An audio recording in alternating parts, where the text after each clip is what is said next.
Welcome to the Rogue Hunters podcast.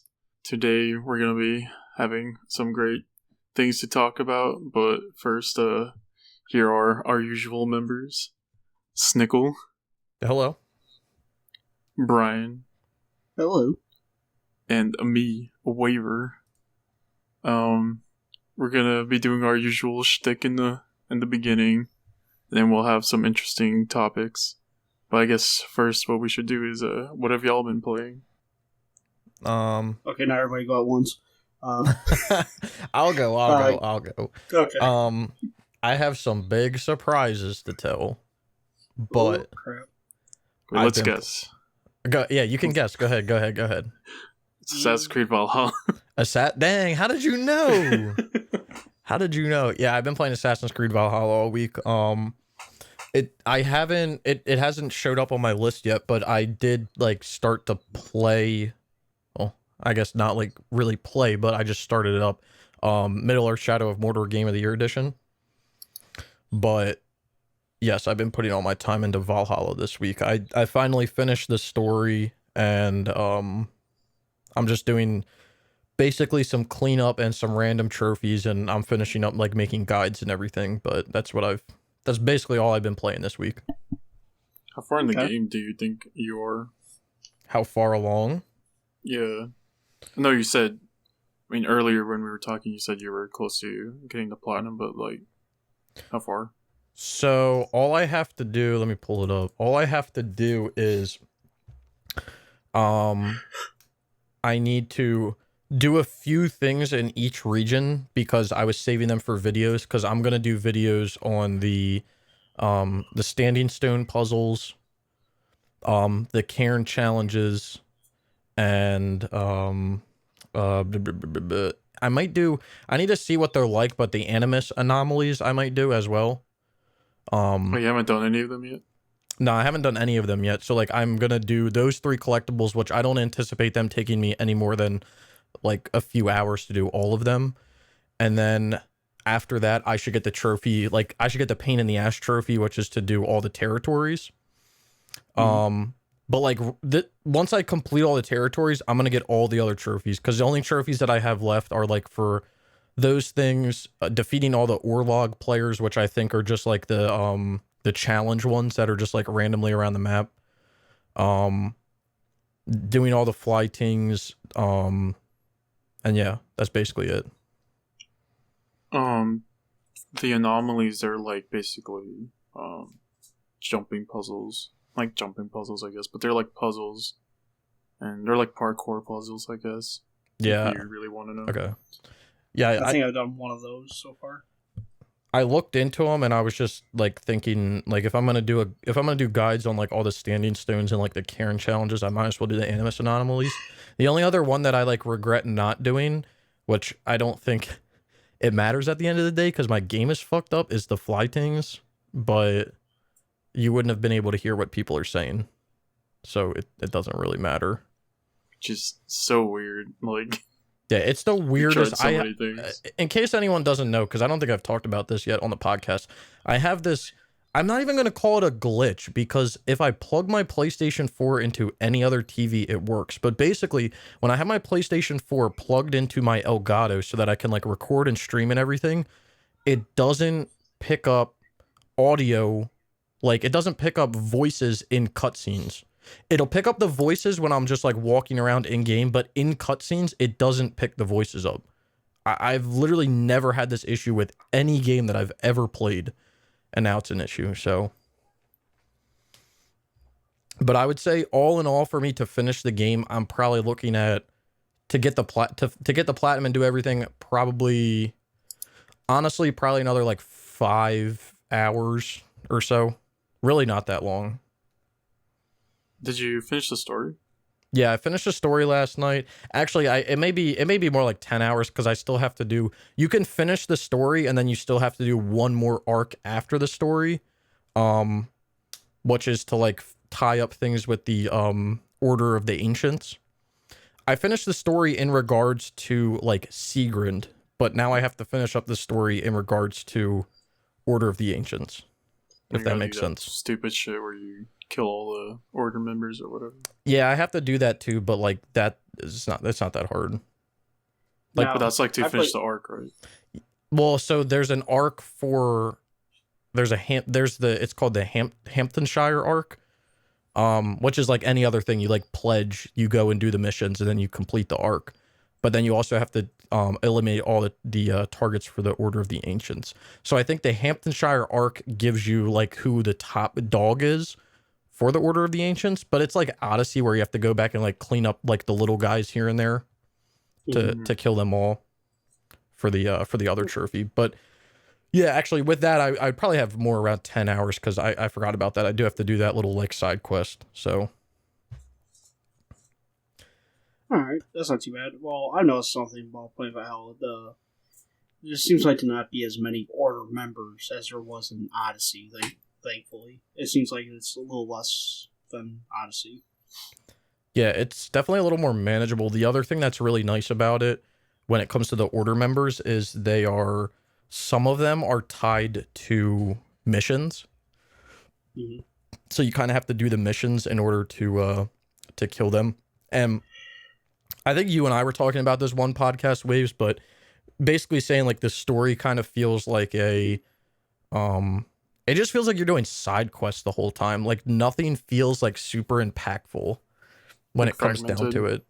And even like getting all the way done and having that one arc left, like I still feel that way. I still feel like there's so many things going on with the game because like I don't want to give any like spoilers away, but like, you know, you play through even though it's not like an award-winning story anyway, but like you play through the whole game with like somebody missing for like 30% of it. Then that person comes back, there's like conflict, or it feels like there's conflict, and then that person ends up stepping down, and then you go and kill the rest of the Order of the Ancients. Like, I don't know, man. It doesn't make sense. And like, to be fair, there was so much shit that was going on last night or the other night when I beat the game, and I was doing like all this stuff with like Siegrind and like one of those like assassin guys come in, Bassam, I think his name. Yeah.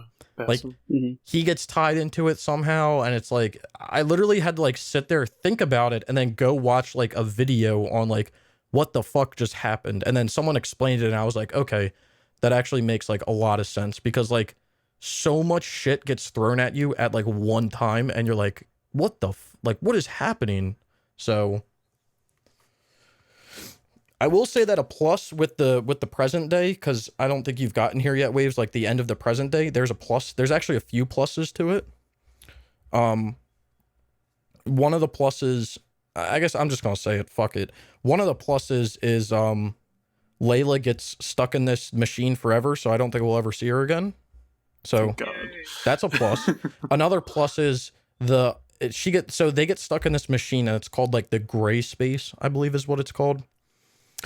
She gets stuck in it, and then she's talking to somebody, and the person that she's talking to, it isn't specifically said, but the person that she's talking to is voiced by Nolan North. And who else was voiced by Nolan North in? It's Desmond.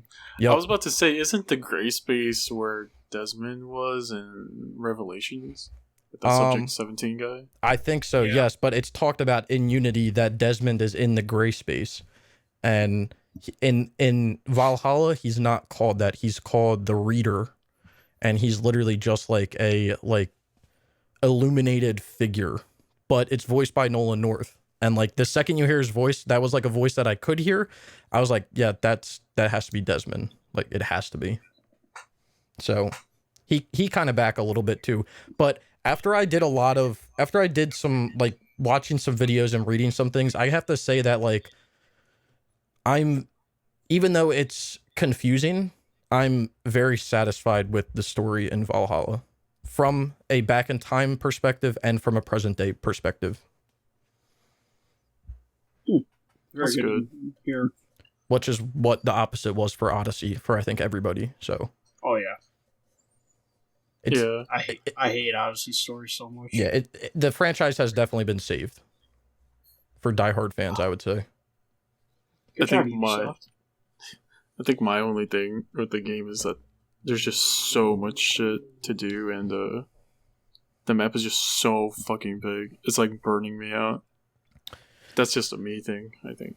No, I think that's going to be a problem with everyone when they play the game, is they're not going to play through, because in my in-game counter, it's telling me that I've played for 110 hours, but I can tell you for a fact, like, I've probably only actually played for like 80-ish.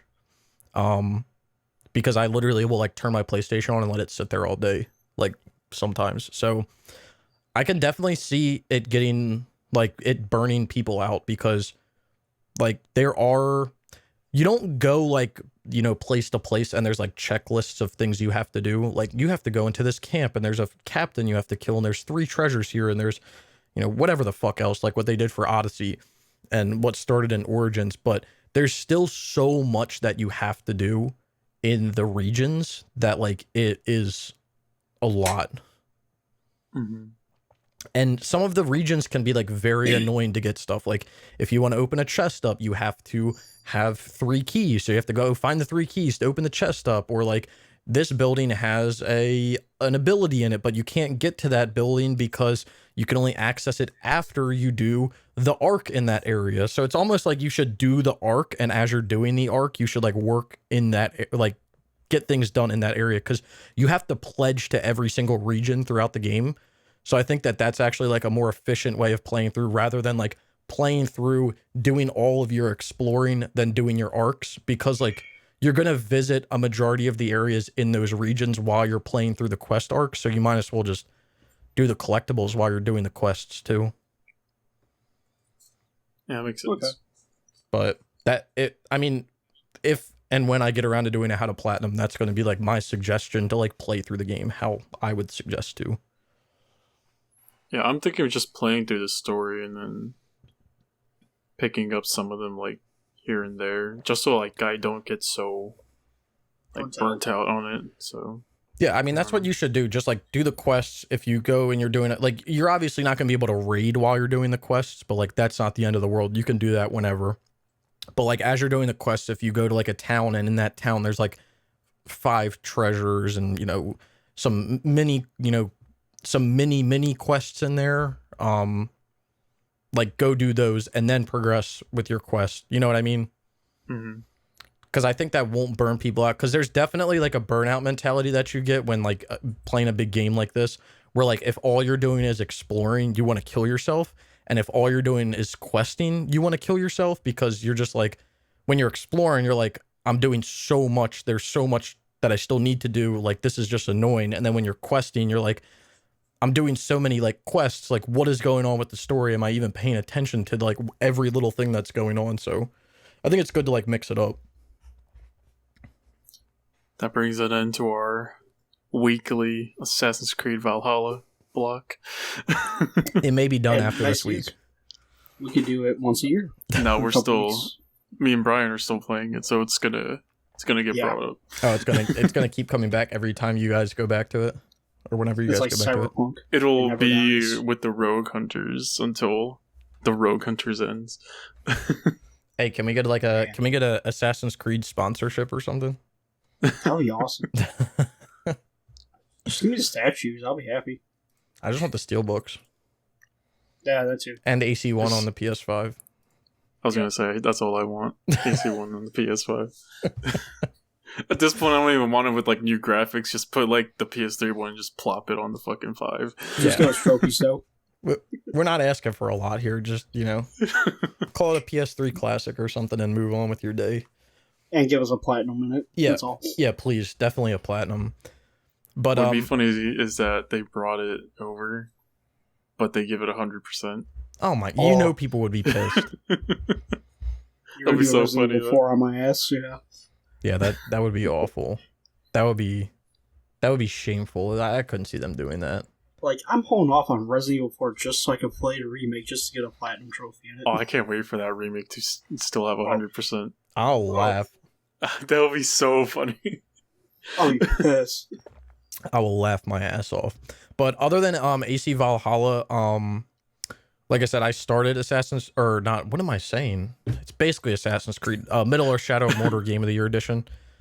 So I'm planning on getting that done before the server shut down, but we'll see what happens. I'm definitely going to get that one trophy before the server shut down, but we'll see. Oh yeah, that's Did soon, you isn't get it? your Vendetta trophy for that yet, or no? No, I haven't actually like done anything like of substance yet in the game. Oh, okay. But I to be fair, I should have transitioned over and like started playing that like last week, but like I've been so close. Like basically I've been so close to getting Valhalla done, or like feeling like I'm so close to getting Valhalla done, that like I just keep going. And I just have this mentality of like I don't want to put a game down that like I've invested so much time into until I'm done it. So Understandable. but yeah, I definitely plan on getting Shadow of Mordor done by the end of the year. That's my goal, but I don't know if that's going to happen. I mean, it is like a 20-hour think you do platinum, it. so it's not too bad. You got like 12 days left. Yeah, like I think so. week and a half. It's not too bad. But You can do it. yep, that's what I've been playing. Nothing new with me. Maybe when I'm done Valhalla, I know I'm doing the franchise, you know, flip flop. Maybe I'll add Assassin's Creed in there at some point. You know, Mhm. keep it alive. Keep the Ass Creed train going. Oh yeah, I'm getting all those games platinum and 100% at some point. I don't What know do when you it'll be, have but left? what do I What do need? you have left? Yeah. I need to do Chronicles. I mean, if I'm doing everything, I have to do Chronicles 2 more times. Once on the PS4, once on the Vita. I've done like the individual ones, not the platinum ones. So I have to go back and get the platinums on the PS4 and the Vita. Then I got to do the Ezio. Basically, I have to do all the PS4 remakes that they put out. So AC2, AC Brotherhood, AC Revelations, AC3 remastered, Liberation remastered, and Rogue remastered. And then I have to do AC4 on the PS3. AC4 on the PS3, which I've already done the multiplayer for. So I just have to, play through that. And then after that, the only thing I have left is to do AC Valhalla again on the PS5, which that's going to be like the last thing I do. Until next year when the new AC game comes out. Yeah, but hopefully, I'm hoping that what Ubisoft will do is like the same thing they did with AC4, where like AC4 was on the PS3, PS4, and then the next year they put out Unity on the PS4. I don't even care if they put out a game on the, like, I don't even want them to put a game out on the PS4. Like, you know how they did Unity and Rogue? Mm-hmm. Like, that would be cool, but like, I don't really want them to do that because like Rogue was in like the old like format of like AC, and then Unity was like a new one. So like, if they did a PS4 one and like how they're doing like how they've done Origins, Odyssey, and Valhalla, like that's another 100-hour platinum. So like, I really don't want that. We're probably gonna get an asset flip of Valhalla, if you want me to be honest. I mean, I'm fine with that as long as it doesn't take 100 hours to platinum. But it probably will. So, what have I you just been wanted up to to, go Brian? What have you been playing? Not too much this week. Did some progress in Marvel Spider-Man Remastered. I got all the Taskmaster challenges done last night. Been playing a little bit of Fallout 76.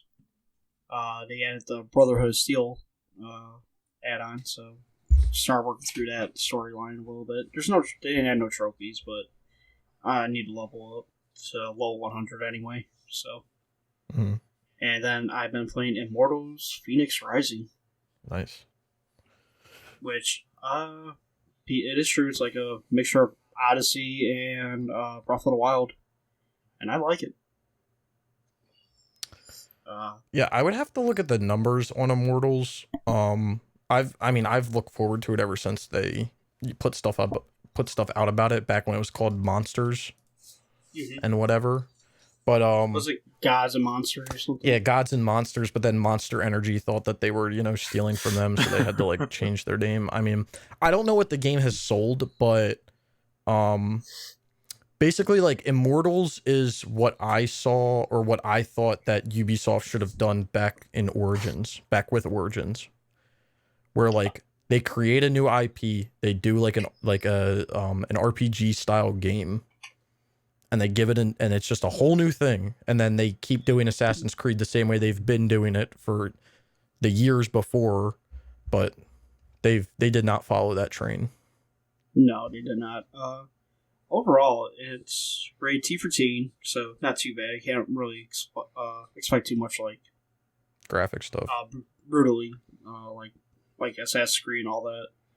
But it does have some pretty good humor. You have Zeus and I believe it's Prometheus, like doing the background storytelling of what's going on as you're like playing the game.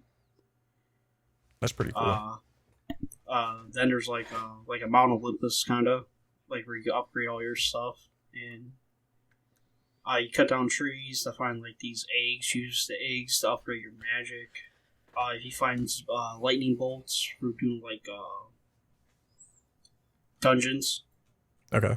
Once you get like so many, you can upgrade like your stamina. There's like this weird looking rainbow rock thing. I have no idea. I forgot the name of it. But you get so much, and you can trade that in to get your health upgrade. You only have 2 weapons, or 3 weapons. You got your sword, your axe, and your bow. And the way to do it, you get different skins for those weapons. And each skin has like a different effect that you can have. Okay. So like one could be like, oh, you could boost your stamina. You could this one and do your stun and all that. And then like your whole prologue is you like getting all the stuff you need to play through the rest of the game, like the wings, the Hercules gauntlet, so you can lift up heavy stuff and all that.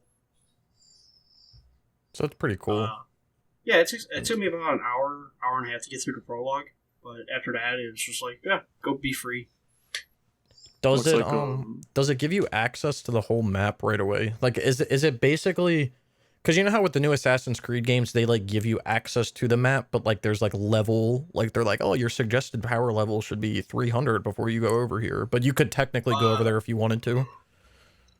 I haven't tried any other level, like different areas, but everything on the map, it doesn't have like a level. It's just covered in clouds, and what you gotta do is like climb to a certain point and do like the synchronization for like Assassin's Creed, and look around, and then all the clouds for that area will disappear, and then you can see like the layout of that land. Okay. So it's but it doesn't seem like there's too much. There's like maybe 6 or 7 options, or different areas in the game.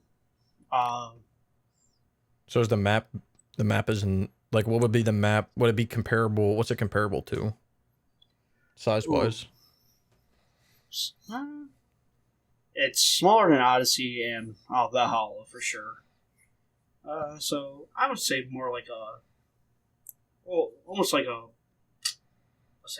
Far Cry almost. Like maybe like Far Cry 4, maybe 5 a little bit. So it's like, it's an acceptable size, but it's not like so big that you're like, Jesus, what am I doing? Right. Okay. And then like the dungeons were like a night, like all the dungeons are different almost, and there's like certain tasks and puzzles in each dungeon. There's for all your, and then there's like puzzles throughout the game and all as well. And which I like, because there's some of the puzzles I'm staring like, man, how do I do this? And I was like, oh, so that's how you do it. And I'm like, okay. Because I do like a good puzzle in some games. And I saw like gameplay of it. It just kind of looks like baby's first Breath of the Wild or whatever. Yeah, exactly. Yeah. But overall, I got on the PS5. It plays really well. Nothing has glitched on me. The game hasn't broke down once, so that's a big plus for a Ubisoft game. And I have sound. Dang, you have sound. That's crazy, dude. I wish I could get sound in my games. But it was on sale on Amazon, so that's why I picked it up. It was like $30 or $40 on Amazon, so I was like, crap, okay. Yeah, that game is weird. It was actually, I think it was discounted since day one on Amazon, like new. So I don't know if it was just like, I don't know, because you know how all the new like PS5 games and everything were like $60-$70. They're going more towards $70. Like Immortals was like, I think like if you bought it brand new day one, it was like $50 maybe on a PS5. You're right. It's probably just a Amazon thing, honestly. I think you're right. Yeah, I'm thinking the same thing as well, but some of the trophies are kind of neat. They actually put some thought into them. Like, there's one for performing 10 stealth attacks. And if you do that, the trophy's called Join the Creed. Mm-hmm. Oh, that's good. Yeah. Every game now has a take a photo trophy for some reason. Oh, in the photo mode? Yeah. Yeah. I like me a good like, I don't want to say challenging trophy, but I feel like a lot of games don't have that stuff nowadays, like random trophies or trophies that are like kind of like you have to set it up. Like for instance in Valhalla there's a trophy called Overdesign 2, which I'm trying to find the exact definition of it. If I can just, I just do Control F. Basically, so Overdesign 2 it's the only trophy in the game like this that's like is this specific, but it says while on fire during a fight, kill 3 hard difficulty soldiers without breaking their shields. But it's very specific. Yeah, it's like super specific, but I really like trophies like that because like I feel like a lot of trophies nowadays are just like beat the game, kill 50 guys, do this, do that. I like interesting trophies like that. But the thing that stems with them, which I've noticed a lot in the community, is like when there's a trophy like that, there's like hundreds of people that are like, this trophy's bugged. Like I've done this 50 times and I haven't gotten it. The trophy's bugged. And you ask them and they're like, they're not even doing what the trophy is like asking them to do. And it's like, well, that's why you didn't get it, you dummy. Like, right. It's not rocket science. See, I like it when a trophy will have like a neat, unique name, sometimes. Yeah. Or like the one I'm looking at right now. The game was originally called Gods and Monsters, like we just said, until Monster Energy got their panties in a bunch and nope, you can't name it. Well, they got a trophy in here: chop down 100 large trees. The trophy's called Logs and Monsters. That's fine. Then there's like, like tame all mounts, CCC combo. It's a bird. Perform a 25 hit combo while in air. Overall, it's like a decent trophy list. It doesn't seem too hard. It just you gotta beat the game, and fully upgrade yourself and do all the tasks. Pretty much. Yeah, I feel like this is me personally. Like I know there's memes about like when Ubisoft puts a new game out, like it has bugs and everything, but most of the times, like at least it's playable. Right. But the one thing that I will commend Ubisoft on, because they've always been good at it, is like making a trophy list, like making a good trophy list. Because a lot of their games aren't just like throwaway plats. They're not just things where you just beat the game and you get a platinum. Like they always they have that stuff, but a lot of it is like, like you said, like, if you have to max out, if you have the ability to like max out your health, there's a trophy for that. If there's they give trophies for like doing things, and the things that you're doing aren't difficult, but at least they're like, at least they're making people do those things. And they've always done that with trophy lists. And they've always done like random trophies as well. Like even if you look back at like AC2 is like a game that people will say like, this is a super easy platinum. But like one thing you had to do in that game was collect 100 feathers. Right. Anybody who's just playing the game would never do that. But it's something that they gave a trophy for. It's not like ridiculous, and it was still fun. They've always done that with their trophy list. I've always found Ubisoft trophy lists to be enjoyable to play through. Yeah, like I played on Assassin's Creed 2. I think all of us do. I still didn't want to collect the feathers, but still, I did it. Yeah, Yeah, but like Far Cry 3, I think one of my favorite Ubisoft games. You had to spend so long underwater or whatever, and you had to get all the plants and all that. Okay, I would never have done that before. Yeah. Well, unless I needed a trophy for it. So. Yeah, they definitely make you do things that are you wouldn't typically do, but it's not to the point of like it being ridiculous. Now, mind you, Ubisoft has had some bad games, and I think it comes mainly down to the franchises. One that I'm thinking off the top of my head, which was ridiculous, but to be fair, I think it was ridiculous because trophies were like a new thing, is like Far Cry 2. Trophies were just a new thing. people didn't really know what to kind of do. So they literally were like, collect all the field manuals that we put in the game. That's a trophy. So for the multiplayer, but like one franchise from them or like sub like franchise for them that I feel like has always been like somewhat of a pain in the ass. And I don't think that's really Ubisoft. It's more of like whoever else is like the Tom Clancy games. They've always been like a pain. Every single one of them for the most part is a pain to get through from the trophy perspective, mainly because of multiplayer. But yeah, I would say that that's like the only one. But other than that, like all of their games typically have like a pretty good trophy list. Oh yes, I agree. What's that one Ghost Recon game? You have to delete all your friends or some shit like that.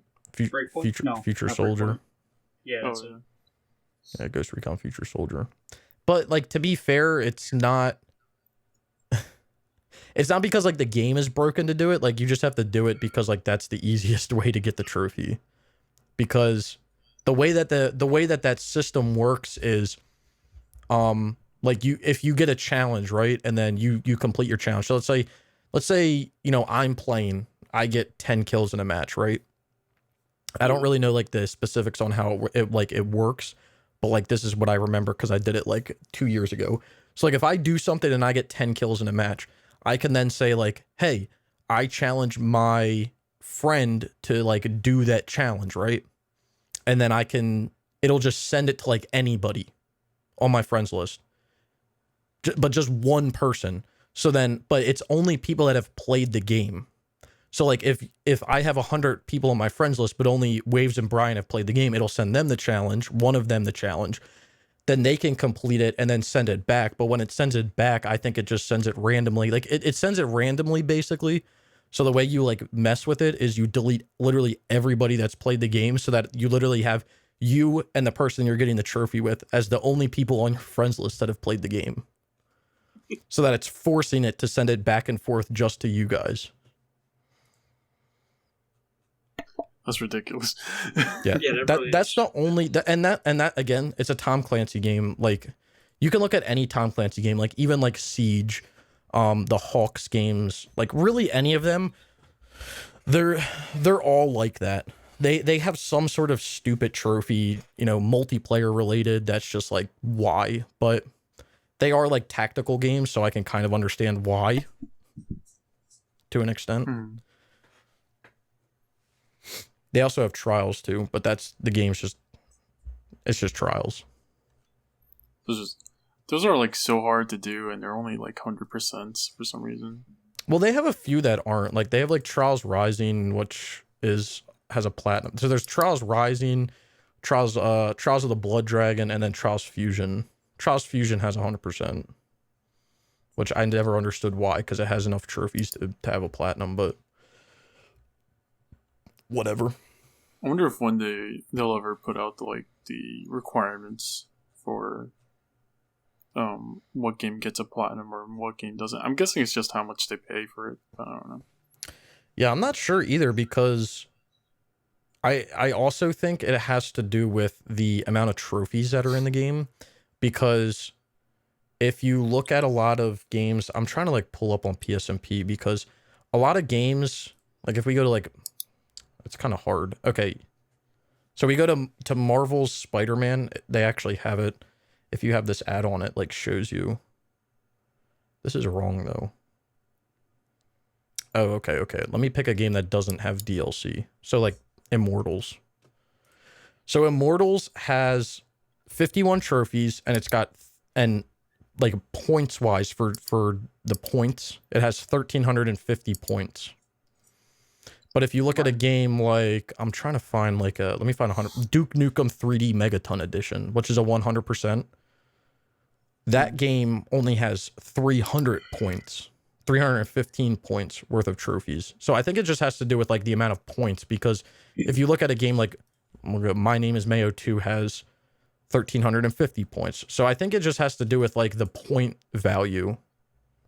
I think you have to hit that 1,350 points, because like I'm looking at a lot of games right now that just have no DLC. Yeah. And like that's what the point value is. Oh, Tomb Raider on the PS3 is 1,305. So I guess if you pass a threshold for like your point value, you get a platinum, and if you're below it, then you don't. I don't know. Maybe. Because Yeah, that's probably... they just updated, don't forget, how much platinums are worth now, too, with when they redid the whole trophy system. Yeah. Because platinums used to be worth about 180 points, now they're worth 300. So... Yeah. Yeah, I don't know. I think it has to do with something. It has to do with the points. I know Microsoft has it where every game has to be 1,000 points at least now. So... Yeah, 1,000 G it. Yeah. That's a gamer score. But that's everything I've been playing. What about you, Baze? Honestly, not that much. I finished Devil May Cry 5 Virgil DLC on the PS4. Nice. How was it? Huh? How was it? I already played it like on the special edition. They just released it, I think, like last week. Okay. So it was basically me just running through it again. It was fun. Virgil's fun. Devil May Cry 5 is fun. Everybody should play Devil May Cry 5. You got the 100%?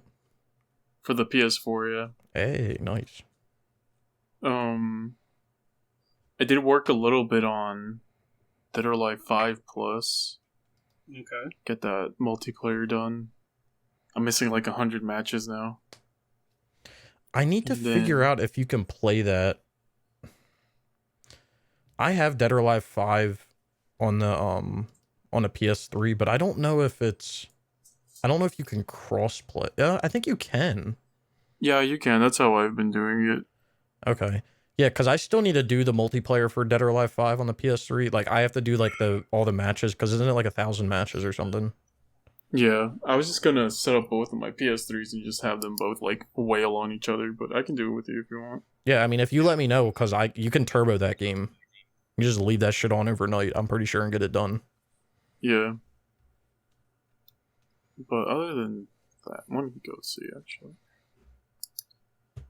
Because I also have like Last Round and Ultimate as well. I don't know if you've done those. I have Ultimate, and I think Last Round was on now, but I think it's about to get off now, so I need to do those. Wait, do you have Last Round on the PS4 or the 3? I have it on both. Okay. I can help you do the PS4 one. I already did the multiplayer for that. I just need to do the Platinum. Okay. And then the PS3 one, I need to find a Last Round copy, which is going to be kind of annoying to find. There's also that Ultimate, which is... I think that's digital I do have only. that one. I have Ultimate. Oh, you do? Okay. Yeah. But... Wait, I gotta ask. I have to ask before you go forward. Do you have Dead or Alive Extreme 3 at all? You already know the answer to this. I have the PS4 one, the Scarlet Edition. It's right here in my hands. Oh, Lord. And I have the Vita one. Venus, yeah. Waves. I actually, you know what? It's sad because I do remember when you bought this shit, and you were like, "I overpaid for this, but I needed it." Like, it's because 2020 was supposed to be the year of the titty, and then it just didn't turn into that. No, not at all. It was definitely not worth the price I paid. It happens. But I mean, other than that, I played Dreams. I finished the story for that. I don't know if I'll actually get the platinum on it, because I think it's just like a shit ton of hours to just finish that game. Let's see. Is it? It's worse than Little Big Planet. Oh, there's a guide for it. Case and haven't been touched yet. Dreams trophy guide. It only says 40 hours. That's a lie. Oh, then it's not that bad. I mean, I don't know. I did see people complaining about like the imp quests. So like, it has the imp quests are like creative like goals you have to choose and go through or whatever. Mm-hmm. I do like the name of the platinum though. Trophy Hunter. Oh yeah. I like the one for when you finish the game. It's just called "Thank you for playing" or whatever. I mean, It's like At least you're for quality. welcome. yeah, you can't even say it back to him though. Yeah, But you can just put a message on Twitter. I mean, like, yeah, I guess you could. Yeah, I'm gonna make a level in the game that says thank you. we'll just be like, no, thank you. No, please give me a job. Look at what But- I've created. Open Thank Seer you. Trophy. I've been taking a break from Valhalla, but I mean, really, that's it. I haven't really played that much recently. Break from Valhalla is acceptable. I mean, I might start back up tonight. Who knows? It's in the 5 right now. I think I heard Let's get warmed I heard up. they're adding they're actually adding like PS5 support stuff to it, so now there's actually gonna be adaptive triggers and all that Yeah. with it. Yeah, I think I did see that the other day that they put something out. Yeah, I think I sent it to you guys. Yeah. But with that done, y'all have any games you want to do next? I know I'm Snickle's working gonna on, do Shadow of Mordor, but Yeah, Let's see what. my plan is Shadow of Mordor, and then after Shadow of Mordor is going to be Star Wars Jedi Knight 2 Jedi Academy. Is that what it is? yeah. Did I say that? No, wait. It's No, Jedi Jedi Knight 2 Outcast. Jedi Je- Outcast. Yeah, Yeah. Jedi Outcast. I'm doing Jedi Outcast next. After Shadow of Mordor. To get back to my Star Wars Hitman routine. After 10 billion years of being off of it. What do you mean? No. I just got off of it last month. I've been on the Dude, it's been Assassin's longer Creed than a month. high. That's been a whole month you haven't been doing it. I You're out of know. practice. What am I doing with my life? Actually, having a life. Nah. What about you, Brian? I'm working towards platinum number 10 because that's gonna be Demons Souls. Gotta pronounce all those PSN S's. 5? All the S's. Yeah, the PS5 version. Yeah. No, you gotta do the PS3 version first. Oh fuck that! No. No, that's all you, buddy. You don't That's like looking at easy. mud? It's No. easy. Everybody complains about Demon Souls having to do it legit. Like, that shit was easy. That game looks nasty. You know what? This is but- what we'll do, Waze. We'll make a group account, and then you can play it, and then I can say I got the platinum in it. No, I don't believe in group accounts. No, this is what It's we're gonna against do. my- We'll do on the Rogue Hunters PSN. But we That's what each you just Nobody said. knows about that yet. but we each have to play a different region, but Waves can get the Asian region. Okay. What? So Okay, so who's gonna do the American? Who's gonna do the European one? I mean, I don't care. They're the same. I'm just gonna pay somebody $10 to do it for me. So If you do that, then I'm getting the account banned. hey, it was I'm my re- first account banning. So I'm reporting you to the police. I'm reporting to the police. 911. What's your Report me emergency? to John Sony. I ain't scared of him. I'll just make a new account.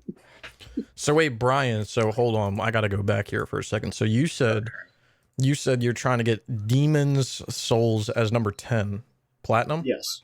So Yes. what's gonna be 7, 8, and 9? 7. I'm hoping for Spider-Man remastered or Middle Earth Shadow of Mordor. That'll be 7 and 8. Number 9 probably Immortals Phoenix Rising or Enemy Front. Oh, you're a brave one. Yeah. So it's gonna be a wild ride. We're gonna see what gets there first, but number 10 is gonna be Demon's Souls. Demons Souls. Nice.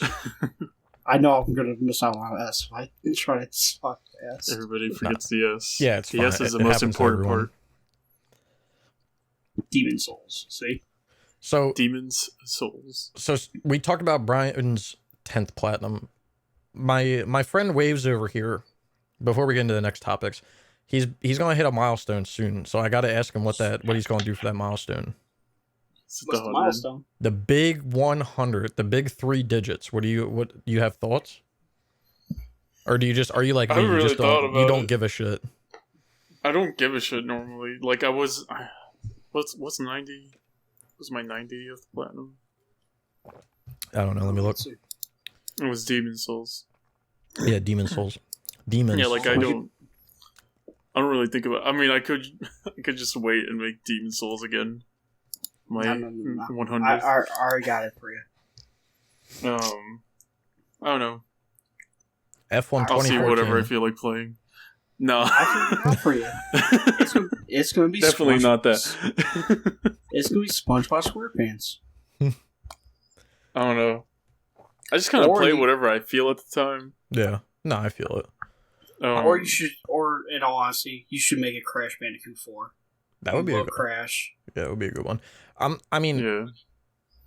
I know I said it ways, but like I'm the same way. I've literally never paid attention to a milestone a day in my life, and like perfect example of that is like if you look through my list and you look at like, I mean, I would say I have some good games in my milestones, but again, I don't plan them. But like one that's like really shit is like my 50th platinum was Lego The Hobbit on the PlayStation Vita. Cool. My 75th platinum was the Deadly Tower of Monsters. Oh, that's a good one. Cool. The only one that I actually looked at when I was doing it, there was two trophies that I've only ever sunk up. So the first one was my 100th platinum, which I did as Assassin's Creed Origins, just because it was out at the time and I was close and I was like, I kind of like Assassin's Creed, so I'll put it up there. Okay. And then the other one was because again I was just there, was my 8,000th trophy was the platinum for God of War. But it was literally because nice. like I was looking through my list and I was like, wow, like my 8,000th trophy is going to be the God of War platinum. This is cool. Yeah, I don't know. I don't really like Care about it. care about it. Yeah. I know there's like people out there that like make every platinum like and it always has to be like a 0th number or whatever. Like all the numbers have to be 0 for their trophy count or whatever. It's like, Mhm. I mean, like all power to y'all, but like, It's too much, bro. That's like making 100% account. yeah. Yeah, no. Like, let me see. What was like my 80th platinum? There's people, and like again, more power to you if you can do it. I don't have the focus to do it or the patience, but I know there's people on like PSMP that do like every single milestone on the website, they do it as like a platinum. Or they'll get like 2 things at once. So they'll get like their first platinum will be their 500th trophy, so that they're like doubled up. You know what I mean?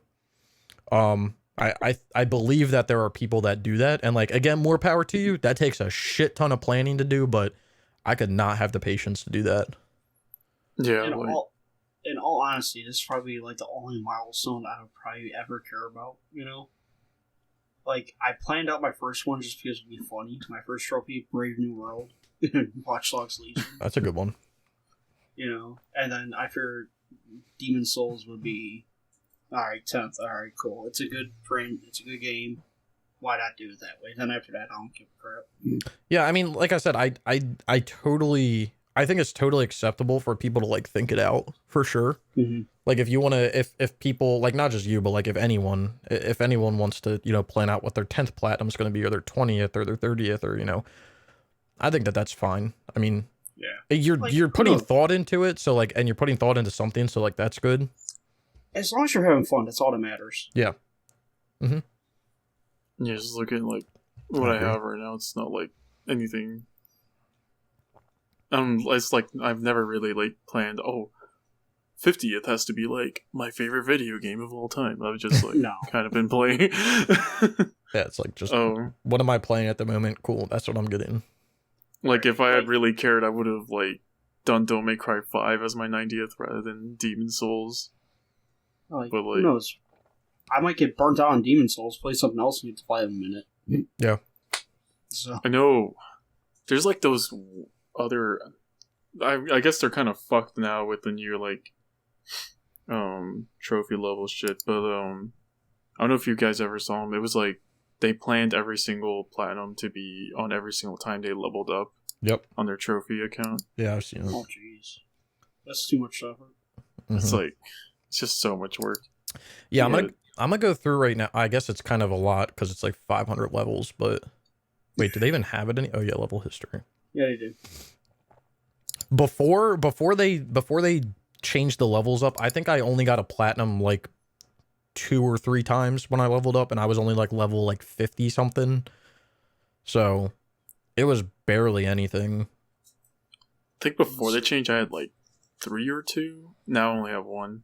Oh, that's because they do it. PSMP does it every 10 levels. Oh, yeah, every 10 increments. Yeah. So makes sense. Imagine like having like that many fucking trophies on there. yeah, I still only have 1, 2, 3, 4, 5. I only have 6. And I'm at level 532, so I have 1, 2, 3. I got 4. I'm level 148. bro, looking through this makes me depressed. Like level 510 fucking beach buggy racing. Like I'm gonna go kill myself, dude. God, I hate that game. We're gonna go back to it. Fucking hate that game. I just need to go finish it. God damn. You guys ever hated a game so much like you just look at it and you're like, fuck, I hate that game. Like that's me right Don't now. you have to like start over? Shitter ass game. Don't you have to like start over? No, I'm good. I just have to do a lot of shit, I think. Damn, number 40, trophy level 40 for me is a Shaun White's snowboarding Platinum? trophy. No, just a trophy for me. Oh, that's depressing. Because if you had that platinum, that'd have been cash money. I wish I could get this platinum, but Wait, it was I will like say for your milestones though, I love your first trophy. Welcome to the gun show, The Godfather 2. That's a good one. Yeah, you like how I was missing timestamps because We don't talk about that. I didn't have the. Oh no, that one doesn't actually have any. Cool. There's some of them on here that have like missing timestamps, except for like 3. My first trophy was Midnight Club Los Angeles, the basics. So nothing special. Yeah, no, it's not cool like mine. Welcome to the gun show. Welcome to the gun. Mine's just like you basic, like you're basic. You dummy. I don't know, it was like your 20th platinum was Bloodborne. Your 10th was Infamous Second Son. Yeah, hold on, let me go look at it. You know, I gave Waves a nice trophy review one time, but I didn't even look at like what he got as his shit, his trophy review took me like an hour and a half. Hell yeah, those almost 450 games. I went through the whole damn thing. Oh my god, PlayStation All-Stars Battle Royale Waves. I got both of them done. Yeah, I got the Vita one done, not the PS3 yet. Wait, you started didn't you start trophy hunting in like 2010, 2011 when it first started?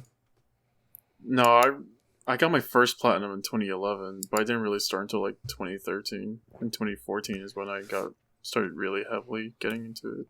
Yeah, I was gonna say you have like a few years gap here. Now, when I was a kid, it was just like you'd get only like 2 games, and then you'd be forced to take them back to GameStop or whatever. Yeah. So a lot of like my early games on my list are like just a bunch of different fucking games. I don't know, when PS3 came out, I had a job, so. Yeah, I feel like that was more acceptable back in the early days of trophy hunting, because I think we've talked about this before, but like trophy hunting now is something where like you have to make a conscious decision to get into it. It's not like you just accidentally get into it. Back then it was kind of just like, yeah, I'm getting these notifications. It's kind of cool. Yeah. Now it's more mainstream, I guess. Yeah. Yeah, which back like then it's not bad that it's mainstream. Oh. Yeah, no. Back then though, it was like you had to be in the PlayStation Trophies.org forums trying to find trophy boosts there rather than like PSN profiles and all that. Yeah, I mean, fun fact. Fun fact here. I'm looking through my trophy list. I didn't actually start, quote unquote, boosting multiplayer games, like hardcore boosting multiplayer games, until 2017-ish. So basically, like from when I started trophy hunting in 2010, late 2010, to like basically, I think it was late 2017 maybe, I did like all my multiplayer legit for the most part. Damn. I did do Yeah, some things here and there. Like I did boost here and there. Like I remember I mean, and again, I don't really know if you call this like boosting, but like I remember doing MX versus ATV Alive, but you only needed one person to do it with. So like I literally was just talking to one guy saying like, we're going to do this. So, I mean, I don't know if you would like technically call that boosting, but like I didn't do like big games, and like a lot of games that I have done prior to 2017, I did like legit, like AC Brotherhood. I did that whole fucking game legit. I mean, I was close to doing that one legit, but people stopped playing it eventually.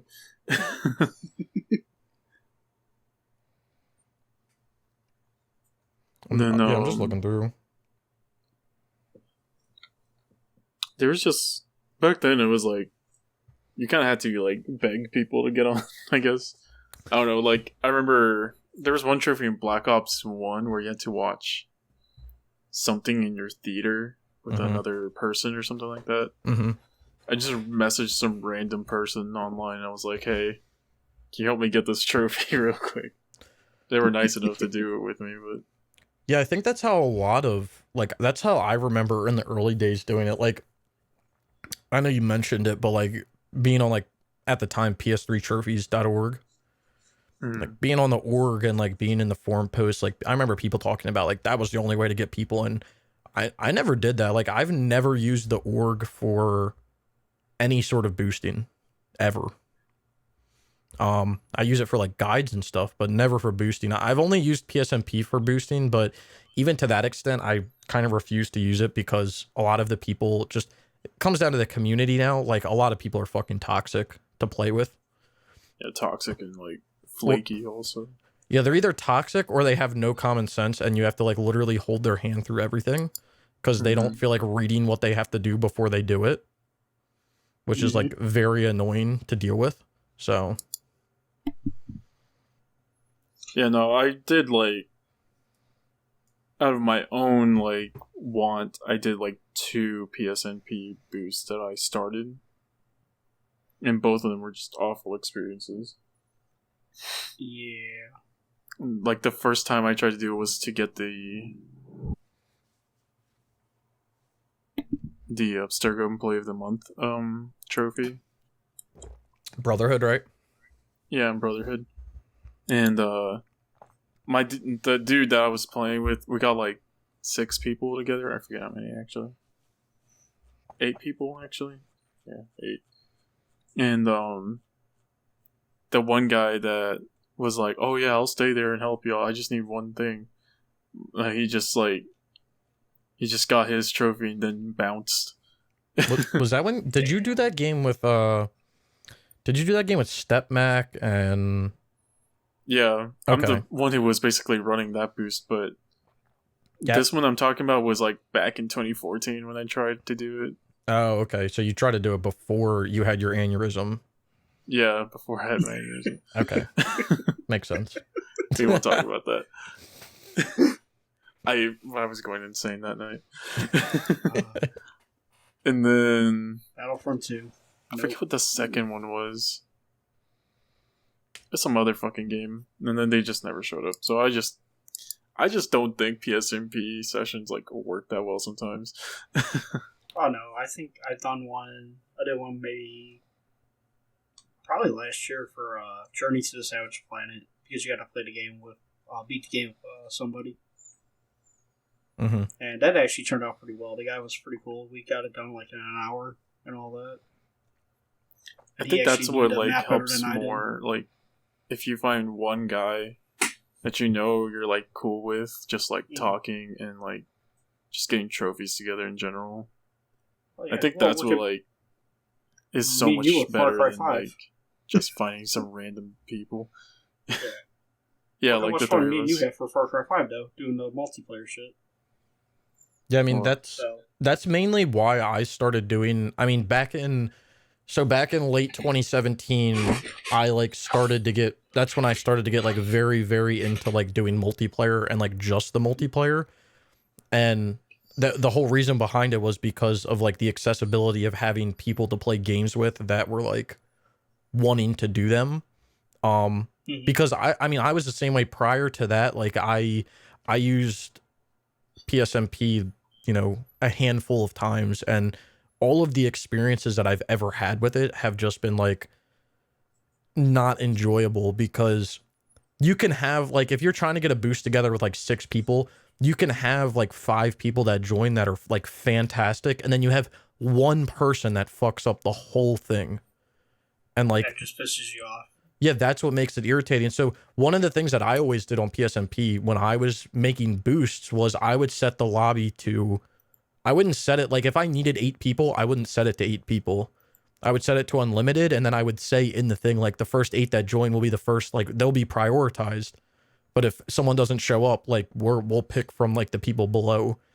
But then doing that is kind of hard, because then it's just hard. It's just hard to deal with, especially dealing with like random people. Like it can definitely be difficult. And like one game that I remember, on probably the last game that I boosted on PSMP that was a nightmare, was I'm trying to find it.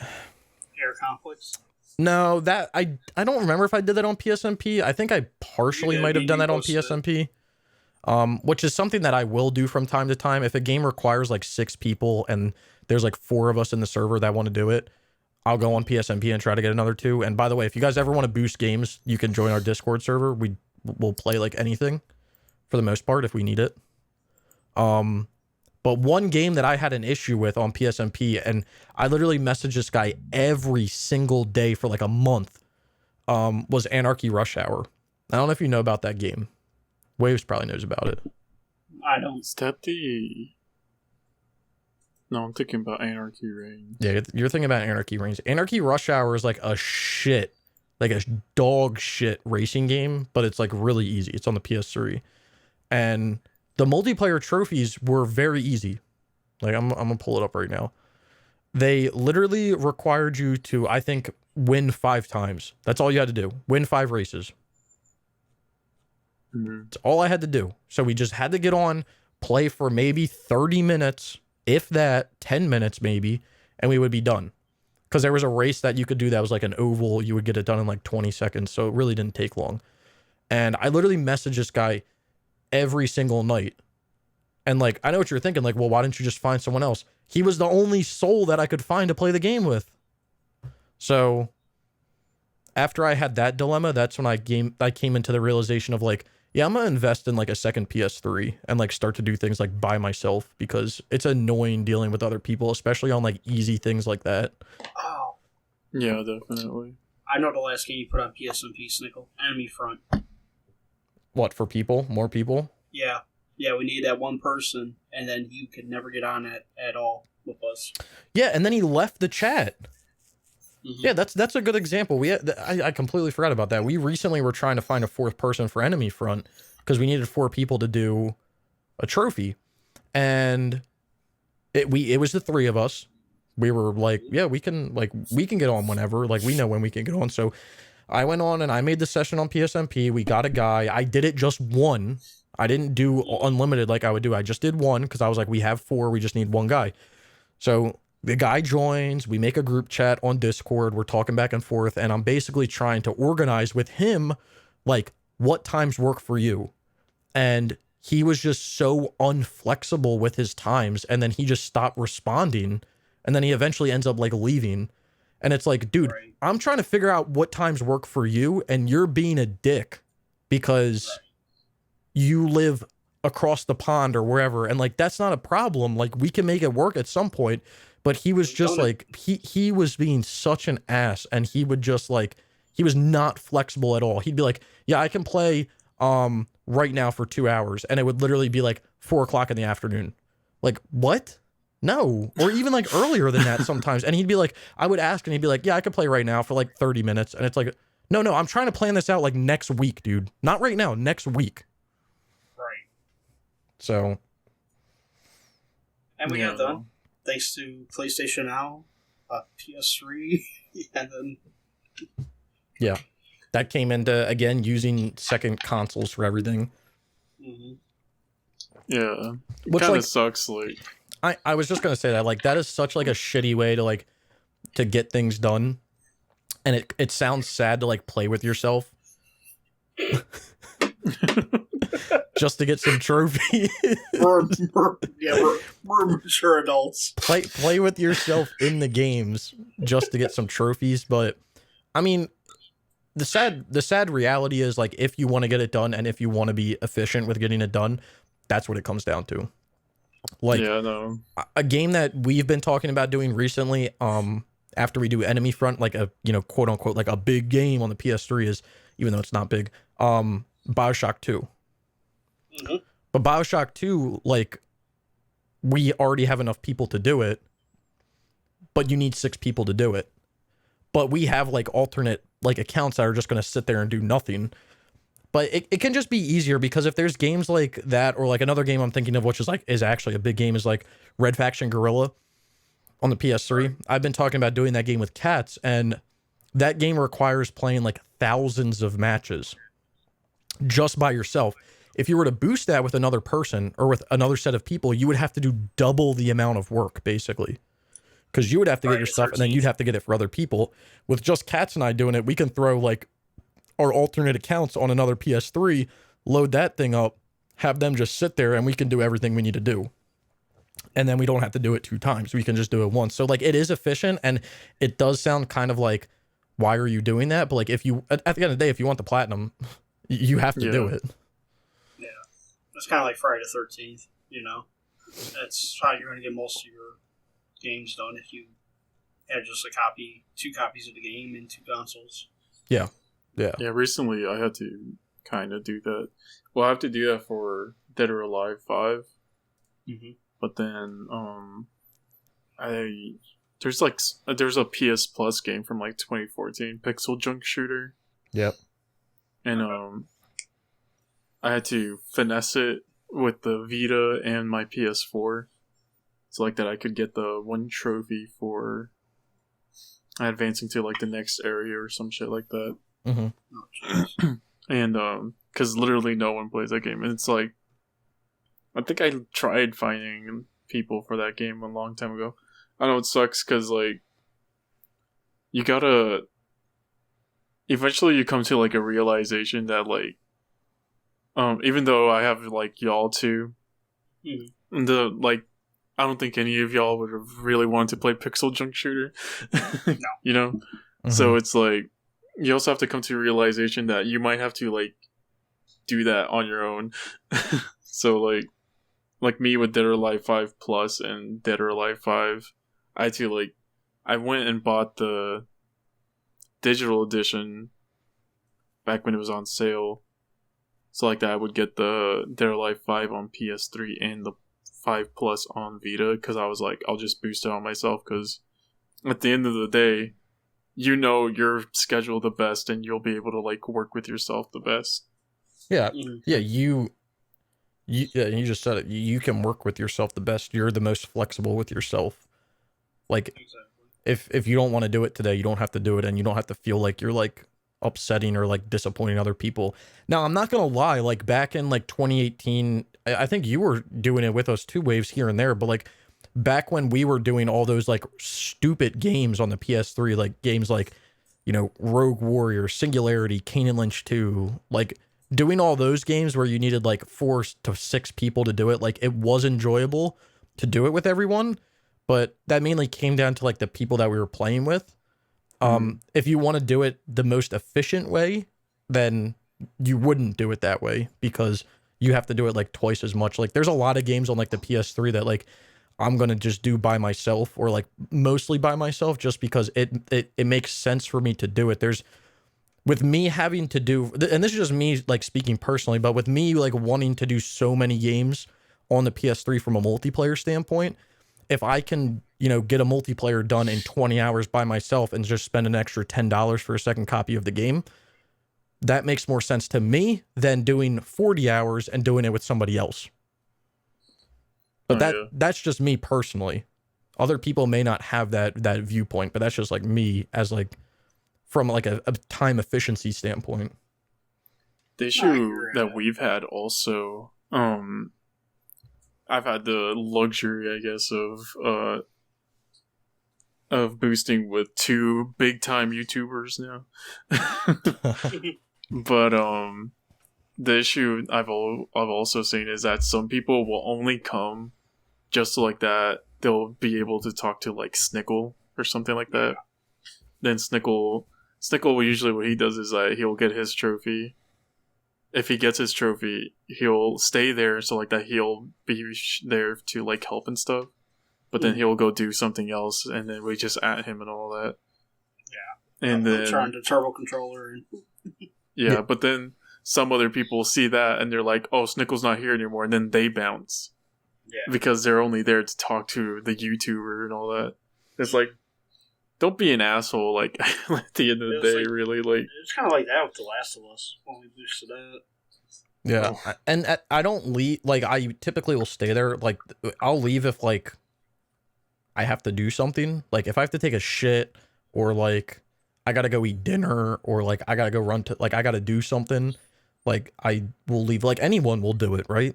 It's not like, it's not something crazy, but And the thing with that is like, and this is what you have to remember. If you ever like boost with like any of us, is like, if that happens, like I talk to Waves.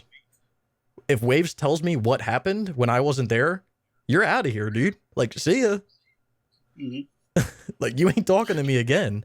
But I don't like people that just come get their trophy, or even like come, like, it's nice to come and help, but like help everyone. Like, yeah, don't leave. It's just annoying. But that's why I started to just pick like, that's why I wanted like a group of people to play with, and just leave it at that group of people. And it's definitely, you know, shifted over the years, but like I've tried to keep like the same group of people to play with. But the other hard thing with that is like people kind of get out of that mindset of like, I want to do multiplayer. You know what I mean? Right. Like they may be in it for like a month, and then next month they're like, yeah, I would like to play some games. And it's like, that's acceptable. Like, I'm not going to get mad at anybody for that. But I do kind of want to like grind through things and get everything done. Well, how long did we work on Star Wars Battlefront 2, right? But also, when we had that double XP weekend, we sat and we grinded that whole weekend. Yeah. You know, like, we got food real quick, came back, we're playing, we're watching movies, talking the whole time. Ready to kill ourselves for playing Battlefront 2 for that long, but yeah. That was actually like an enjoyable boost. We watched Mac and Me. That was kind of fun. Yeah. That was a great weekend. boost. I was going to say, in regards to like Star Wars, like if you want to talk about a shit boost, doing Star Wars Battlefront 1, Waves was there when we did it, right? Yeah, and I didn't get to get all my trophies. That was the worst boost because it required so many people, and the group that we were doing it with would only do like one DLC a weekend or something like that. And once that DLC was done, like they wouldn't go back to it unless they had enough people that wanted to do it again. So like if you missed out on that weekend, like you were screwed. And I just remember like we would like DM each other when they put the thing out. We're like, yo, sign up, hurry up. Like if you're gonna be here, we're gonna get this DLC done. But like that game, that was probably one of the most intensive like multiplayer like session boosts that I've ever done for a game. Yeah, that one for me is definitely like the worst one that I've done. When it comes to our group, I say the main people that show up are me, Snickle, Waves. Cats is really good about it, you know. Mm-hmm. You know, we do have a really good group. Yeah, I mainly do a lot of my games with Cats, because Cats does like the obscure games. Like, I'm not gonna ask either one of you guys to do Red Faction Guerrilla because I don't even want to fucking do the game, but it's on my list. So like, listen, Snickle, I asked you to do that game 2 years ago. Wait, you did? Yeah. Oh, wait, hold on. You asked me, and then I said, well, you got to beat the story mode first because I need my trophy to play with someone that beat the story, I think. Do you remember forgot about me? I think I was trying to finesse. I mean, if you still want to do it, I mean, we can talk about it later, but if you still want to do it, I gotta buy like another copy and all that. No, I'm good. Yeah, I think you need 6 for some stuff. Cats was telling me, so. Yeah, no, it's good. But like, yeah, like you said, Brian, like we all show up, like, and the other thing about us is like, which I feel like a lot of other groups if you're in a group that is like friendly, I guess it happens. But like we are respectful of each other's schedules too. So Oh yeah. like we've been trying to plan it for the last like what week a night to play enemy front, but like we're not available and no one's like mad that, you know, we're not available. Like it is what it is. Right. When a night comes We up got that we can jobs do and it, all we'll that, do it. so- But you know, it is what it Right. is. And if you do join our boost, you know, join the server and all that, and you got to realize, you can't get butthurt too easily because we will make fun of each other. It just keeps the boost interesting. So Yeah. It's not really like making fun of each other. It's just like no, well, I don't know how to like explain. It's like ribbing, I guess. I don't know. yeah, there you go. That's better. We're just for it. like joking around with each other. We're not like yeah, we're not calling each other like evil fucking shit. We're just like, oh, Snickle, you're fucking bald and shit. Yeah, like dumb shit like that. You know, like stupid shit Yeah. like that. You know, yeah. stuff that makes me cry at night. But you know, it's just whatever. No, I'm If just you really joking. want to make Snickle cry at night, just let him know you have a PS5 Nah, And it's, call him bald. it's cool, man. and call him bald. My skin thick, so it's all good. It's gonna take a lot to make me cry. Yeah, But- but we have fun. Yeah, I mean that when we boost games and it's how I've always been doing it, you know, ever since I got into like a steady group is like you're gonna have more fun and you're gonna have more memories just like playing the game or doing whatever you're doing rather than just like doing nothing. Like for instance, you know, enemy front. I think I have more memories. I mean, even though we've only done it for like 2 nights, I have more memories of like the stupid shit that we were doing, like running around, hopping in that fucking truck on that one map. Like I have like doing shit like that, even though it has no regard to boosting. And it's like kind of off, like you're not being as efficient as possible. Like that's the shit that you'll remember rather than like, I got the enemy front multiplayer done in approximately 12 hours and 35 minutes. Like, okay, cool, bro. Yeah. But did you have fun? Oh yeah, some of my favorite memories of when boosting is like when we first did Need for Speed the Run. That shit, I streamed a lot of that, dude. That was Yeah. awful. that was fun. Yeah, it was And fun, then- but that game is something else. Let's Then see. the Most Wanted boosting was fun too. Yeah. And Uh, I don't know, you make like a lot of good memories like with all that. Like The Last of Us on the PS3 boost was fun until like it fell to shit, but yeah. Yeah, like and then I look back and like when I look back at stuff like that, like I remember and you know, we're just talking about it. Like you remember more of that stuff than you do like I remember more of those moments than I remember like my dumbass going for Killzone 2 before the servers went down and literally getting 10,000 kills in 1 week, or you know, wanting to rip my eyes out while doing Twisted Metal and dealing with that. Like I have more memories from doing like Batman Arkham Origins and my fucking like and Batman T-posing as the round ends and slamming his forehead into the ground than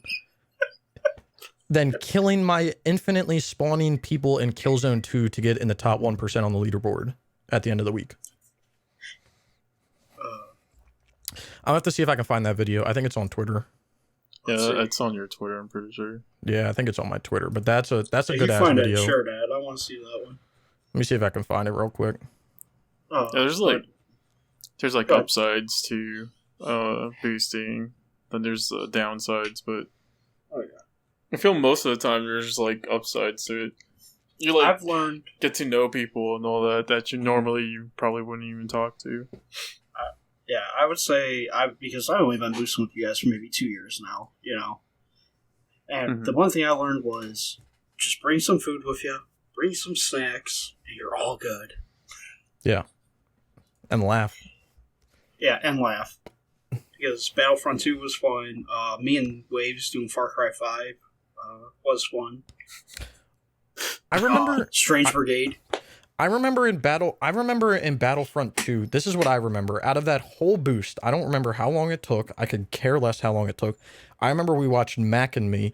And the other thing that I remember doing is we were boosting, I don't know if we were boosting like hero kills or what we were doing, but we were doing the heroes versus villains. And I remember we were like legitimately playing, letting people get their kills, and then like at the end of the round, like the last like 30 seconds or minute or whatever, it was literally a fucking free for all of just like force pushing everyone all over the place. Yes. I remember there was a random that like spawned in, and we all just like ganged up on him. Like They quit. Like I think it was that's us, the fun Captain, stuff, man. and I don't remember the other ones. Don't be a random that jumps in on our boost. It doesn't end good for you. I think that happened on our PowerShock 2 one also.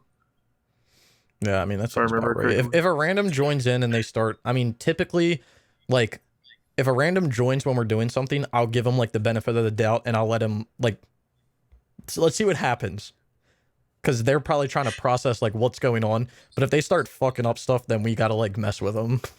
Yeah.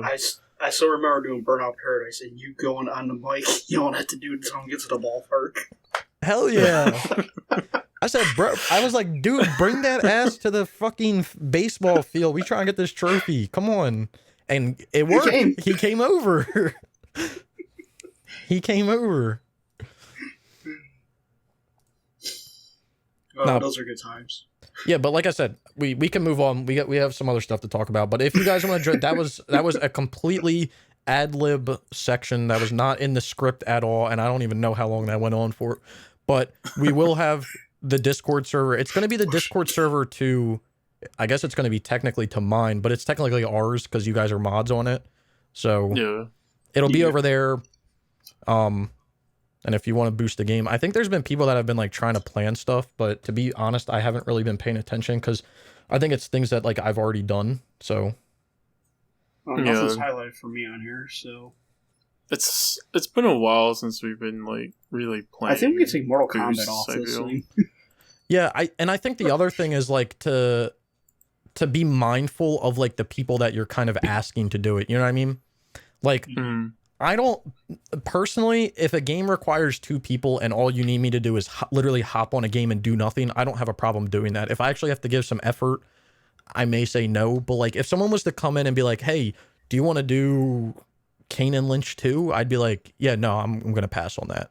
But like if it's something that, you know, it's on my list or like on any of our lists and we haven't done it yet, we probably are going to be apt to do it. So Yeah, we're pretty good at adding the active game lists of games we want to do as well. So, but it won't happen right away. But we do want to do them at some point. yeah, you know what I might have to bring back, Waves, as a meme? Oh, I may have to bring back the spreadsheet. Oh, oh god, the grind pit or whatever. I might have to bring back. I might have to modify and bring back the spreadsheet. I think I still have the OG one. Let me see if I have the link. I may revive this in the next week. oh crap! It's gonna be under Let me see if I still have it. the cabin grind pit. Well- I have it right here. Yeah, this has Are we bringing back the cabin? Holy crap! it's got a lot of people. I also used to track the unobtainables on here too, but I haven't done that in a while. Yeah, that that list is probably gonna need a Good purging. Update. Yeah, the list that's on here is definitely going to need a good purge. But yeah, I may bring this back, honestly. I may bring this back. I may add games. I may, yeah, I might bring it back. Since do we spent a while on that topic. Hey, that was a fun time. So. No, it was a fun topic. It was a fun topic. I just want to give a reminder of get your PlayStation Plus games: Worms Rumble, Just Cause 4, and Rocket Arena. You have until 2 more weeks, I guess. 2 weeks. I believe. Yeah. Yep. And Nicole, you want to hit us with your favorite topic? Yeah, let me go over. Actually, skip one real quick. Actually, Is this the right link? I'm going over to it. we missed game pickups. Actually, Oh yeah, Oh, we can hit that real no, I quick. was just skipping it because we spent a while on that one topic. oh, that will be fine. Once our podcasts are over. 2 hours as it is anyway. Yeah, true. Waves, I was going to say the PlayStation Plus games, I don't know if people have been on their PS4 recently, but your PS4 will yell at you to pick up your PS Plus games, so don't worry. Oh, Does it really? really? Yeah, it's literally in my notifications every day. I have to manually go in and delete it. Damn. It tells me, don't forget to get your December PlayStation Plus games. I didn't even know that. My PS5 doesn't do that. No, mine doesn't do it either. Yeah, I said PS4, not PS5, so Yeah. just letting Well, you we guys know know. why. In case you missed that one. We can but before I go on to the next topic, we can hit the game pickups. It's going to take 2 seconds because we didn't pick too much up. Do you want to go, Brian? Yeah, I picked up Immortal Phoenix Rising, Rage 2, Metro Exodus, Cyberpunk, and Resident Evil Collection. Nice. Waves. Devil May Cry 5 Special Edition, the case, like the actual game. Enemy Front came in finally, and today I bought Dragon's Dogma since it's Nice. $10 right now. There's some goodies right there. Hell yeah! And myself, I picked up Last of Us Part 2 because it was half off on Amazon. So yeah, cool. And I also picked up Cyberpunk 2077 because it was half off as well. So figured I would pick that up before they remove it from everywhere, but we'll get into that topic later. Yeah. So now for my favorite topic ever, server shutdowns. Nothing new has been announced in the last week. It's same old. So Battlefield Hardline going down at the end of the month, just the Test Your Metal trophy. Again, you're going to need a significant amount of people to do this. I think you need more than 5. I want to say it's closer to 8 people to do this. So yeah, that's pretty cool. There's a game called Hex Card Clash that's going down at the end of the month. NBA 2K19 is going down at the end of the month. And then Middle Earth Shadow of Mordor and Shadow of Mordor Game of the Year Edition will be going down at the end of the month as well, just on the PlayStation 4. And then going into January, I can't wait till we can stop covering this, but Battleborn. Battleborn will be down. You're not missing out on much. Okay. So now we'll get into the meat of the episode now. Well, we're through the hour and a intro half to the in. podcast. Let's get into the meat and potatoes. This is a topic submitted by our great Snickle here. Why are game demos not a thing anymore? I don't know, You man. want I've been so this was a topic I saw. I don't know if it was on PSNP, Twitter. I saw it somewhere. I don't even know if it was like an actual topic. And I wanted to talk about this last week because I feel like it kind of tied into Cyberpunk, because if you could have played a demo for Cyberpunk, it might have saved it. Mm-hmm. But yeah, I've just been wondering that because I mean, you know Waves because your account is riddled with them, but back in the early days of the PS3, you know, you could download demos for anything. And you got to play like maybe 20 minutes of the game, 20, 30 minutes of the game. But I don't know why we don't get that for like AAA games anymore, honestly. Yeah, it's weird. I think like the last game I saw that had one was actually Devil May Cry 5. Yeah, I think so as It well. was like a week before it came out or something like that. Yeah, I don't know, it's weird. I don't know because there has to be something behind it.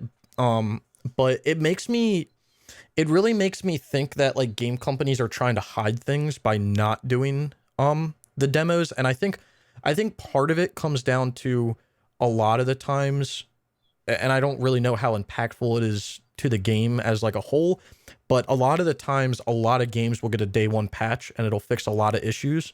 So if they put a demo out, you know, a week or two before the game comes out, is it going to be drastically different on that day one patch? I'm not really sure if like that's a thing, but I feel like from like a marketing perspective, to give someone a little taste before they buy the whole thing can be good. Unless you're trying to hide something, of course, which then you don't want to give them a little taste. You want to steal their money and run. But like you think about this when you go out to like, is it Costco or whatever? You go there and they literally have samples of food out because they want you to try it before you buy it. Because they're trying to brag like this is some good ass shit. Like you should buy this. Like I feel like that's what like games should be doing too. It's weird because like the PS3 was just riddled with demos. I can speak from experience. Yeah, I have a significant amount as well. And I think on the PS4 I didn't really like fuck with any demos except for the Devil May Cry 5 one.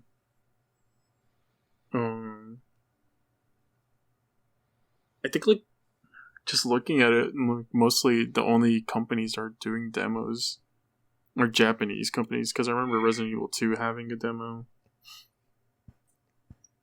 I don't know, it's weird. I'm probably in a minority here. I never really played demos, so. I played them mostly back in the day as a kid, because like I didn't like have that much money to just buy games. Yeah, it was like so. Me personally, it was like pre-2012 maybe. Was like the demo era. Yeah, on the same. PS3. It was. I remember the one I played a lot was Bad Company 2 because it was basically just a multiplayer, but it was like the Rush multiplayer or whatever. I forget what it's called. Yeah, but it stopped at a certain point, but you'd still like get upgrades and stuff. Yeah, the one that I remember playing was I played Afro Samurai. Oh yeah, that was another one I played. I'm trying to remember. I think Ghostbusters had one, and then the other one that I remember playing a lot that was like kind of hype at the time was Mafia 2. I remember playing Wet. Yeah. Devil May Cry 4. Wet was another one. Yep. The Ghostbusters one. Batman Arkham Asylum. Battlefield 1943. Bad Company 2. That's probably all I can remember right now, but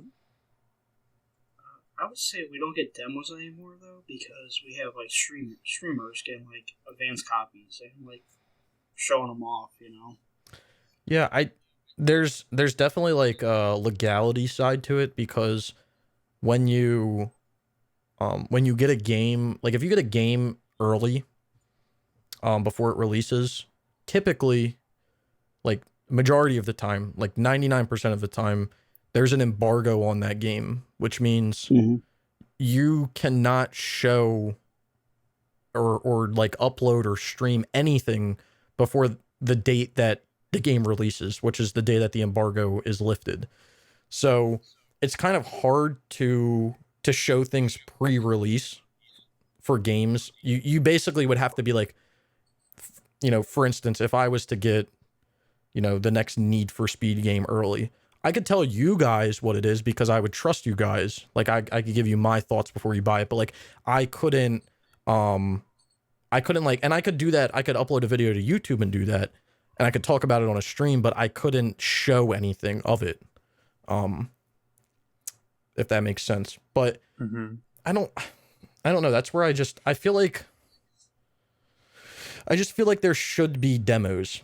And maybe there aren't demos anymore because, like you said, Brian, they give review copies to content creators, or they give them to like reviewers and stuff, and they give them the ability to play it. But that's like the full game compared to like a demo, which would just be like the first level or half of the first level, or, you know, a little section of the open world, you know, something small. Didn't Medieval, actually, the remake, give you like the first level demo before it came out, I believe? I don't remember. I think if it did, it was like you had to pre-order it, because I think that I think there was games that were like that. If you pre-ordered it, you got to play the demo, or you got to play a beta. That's like a big thing, is like playing like a beta. I think betas have kind of replaced demos when it comes to it. But I remember Final Fantasy 15. Its demo was tied to Type 0. You had to buy Type 0 to play the demo or something like that. Yeah, I don't know. It was just something that came up because like it used to be such a big thing on the PS3. And I just feel like we have not seen them recently, like free demos. And I just feel like if you're making a good game or if you've made a good game, a demo is a good way to show it off and basically be like, this is the game, man. Like if you want to pre-order it, like here's a little taste.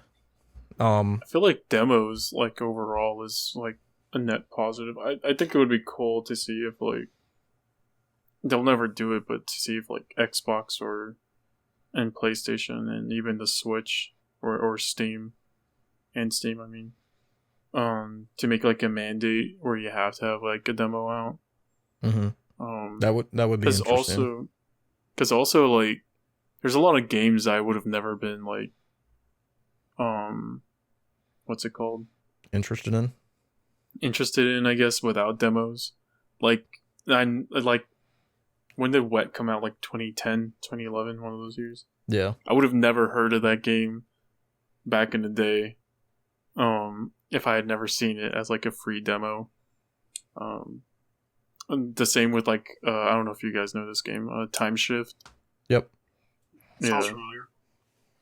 Like I played the demo for that first, and then that reason is why I got the game and all that. But I feel like I don't know, it's crazy.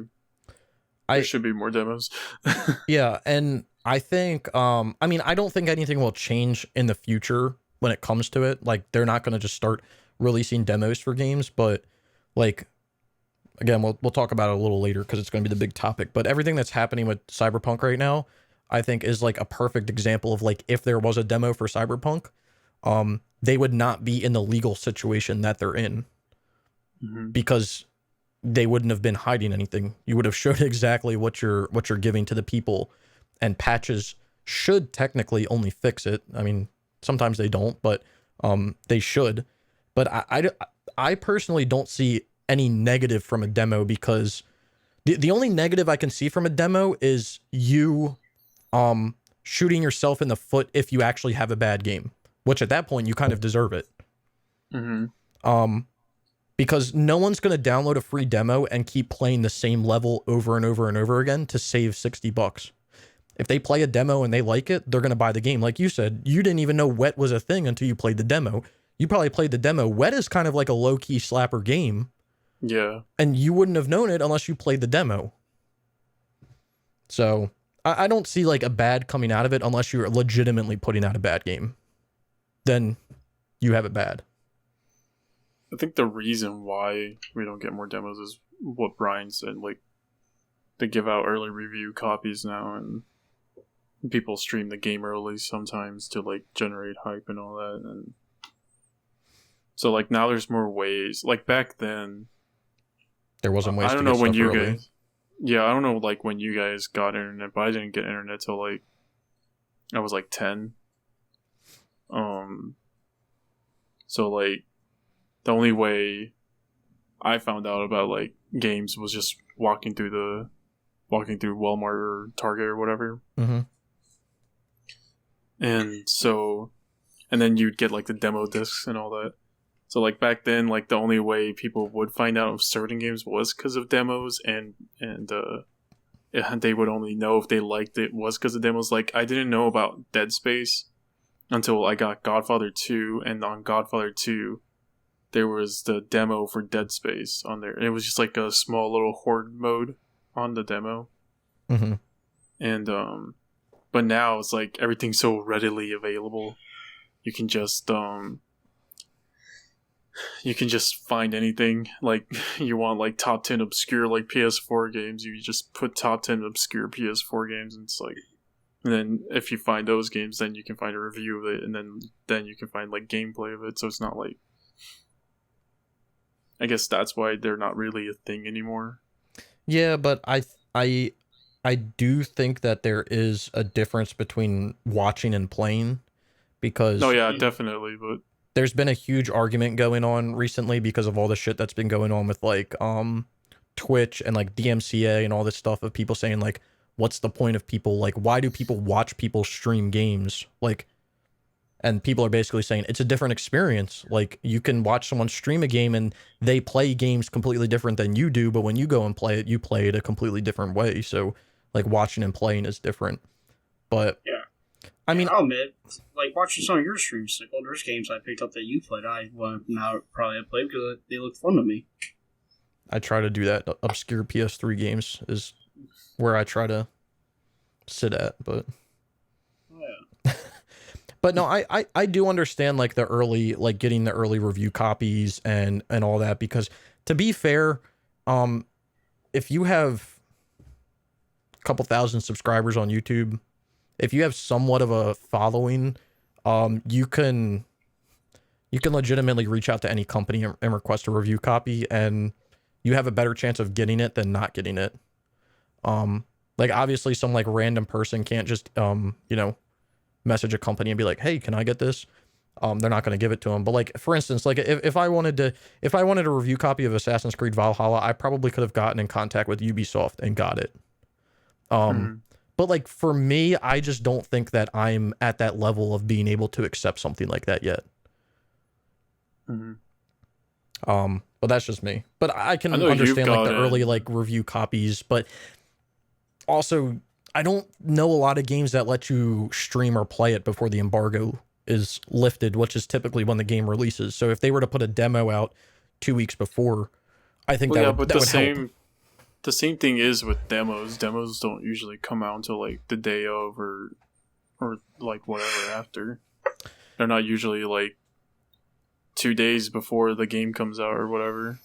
I think the demo being out before the game came out was more of like a PS2, PS1 thing. Because even on the PS3, I'm pretty sure there wasn't. Like, I understand your point too with this. Like, yeah, you probably can't stream it or show any videos until, the release date. But as you as a content creator, Snickle, like, you make trophy guides and all that, you could get, like, the trophy guides out the day one, that day of, And you could get a lot more views probably, too. Oh, yeah. We've seen it happen with certain other accounts or channels, so... Yeah, I mean, people ask me that all the time, and people probably are questioning it now, like, Assassin's Creed Valhalla has been out for a month and a half. Why are you just putting guides out now? Well, because I work a full-time job. This is my hobby. I got the game at release, not 2 weeks before, so I don't have that jump that other people like Power PYX or Brian from PS5 Trophies or anyone else has, because I didn't get an early copy. I got it when everyone else got it. I'm still trying to work a full-time job and have a life outside of playing games. Like, it's not like, this isn't my life, unlike for them. So that's why I put stuff out like later than usual. But I think that's where demos could evolve, is they could put them out earlier, because games obviously go gold way before they're released. And like, I understand that they can still do things in between there in regards to like updating. Cause I mean, this is a whole topic we can talk about another time, but I'm not a fan of like how companies can just update games willy-nilly whenever they want to, because it kind of incentivizes putting out like broken games and then them saying like, oh, we'll fix it over the next few months. Like, that shit's, I'm tired of that shit, dude. No, yeah, I get that. But like, if they were to go gold and then basically be like, hey, like, as the mechanics, your fundamental mechanics of your games and your introduction level should be completed by that time. Just put that out as a demo 2 weeks or a week before the game comes out. You'll get even more hype if you do it, if you actually made a good game. And then at the end of the demo, put a screen that says pre-order now and have it fucking linked to the PlayStation Store, and boom, there you go. You can pre-order it. Oh, yeah. But who knows? Hear that, Sony? Advertisement right here. Good ideas. Yeah. You too, Microsoft. We know you got the money. Yeah, just hit me up, PlayStation. We got you with the ideas. Yeah, just give us all jobs, especially me. Yeah, we innovative over here. Waves can code games for you. Jobbers. I'll make trophy guides and shit, and Brian, he'll be the brainstormer. I'm good with social media. You'll be the social media guy. There you go. You're welcome. I'm gonna need an explanation on this website. Follow us on Twitter. Yeah, we'll see what happens with demos, but whatever. Well, I don't think anything will change, but we'll move on. Yeah, I'm gonna need an explanation on this Plat Prices website from you. Yeah. All right, so I'm gonna be honest with you. I literally saw this right before I or maybe like a few hours before we started recording this, I was just looking through PSNP for some news, and this was something that came up, and it's actually pretty cool. So, I usually don't like to, boost people's stuff, but I feel like this is kind of useful. So, same thing with like, I don't know if you guys know about PSNP Plus on PSNP, where it's basically like an add-on that like you download on Chrome an extension called Taper Monkey, and then from there you can download something called PSNP Plus, which is basically like this thing that this guy coded for PSNP, where it shows like different stats, and you can add games to like a game list, so you can like track games that you want to do, and it tells you how many points you'll earn. And like when you update your profile, it automatically takes you to your profile. Like it's actually very useful. And I think the guy that coded this is the same guy that helped code the animal trophy for Red Dead 2 on Rockstar's website. So you could actually track the animals that you killed. Holy crap. Oh, really? Yeah. The guy that did the PSNP Plus. But this other website, I'm not sure who created it. It was just, I saw it on PSNP. But it's called, we'll have it linked below. It's called platprices.com. And basically what it is it's a site that somebody's created, third party has created, and it shows, I think it's only for the North American store, but it shows information about the game. It shows not only information about like the game as like a game, it shows you the trophy information. So how many trophies it has, the difficulty of the trophies, how long it will take, which I'm assuming they're pulling from PSNP, all of this information. It shows like the Metacritic for the game. You can add it to like a wish list or a library. And then the way that you buy it is it just like hyperlinks to the PlayStation Store or Amazon. So it'll actually link you to PlayStation so that you can buy it. So I just think it's kind of cool. And it's completely free. Like this guy's made this in his free time. Like, I'm checking out the Days Gone on the flat prices, right? So I hit the trophies, and it took me right to the PSNP, actually, to the trophy list on PSNP.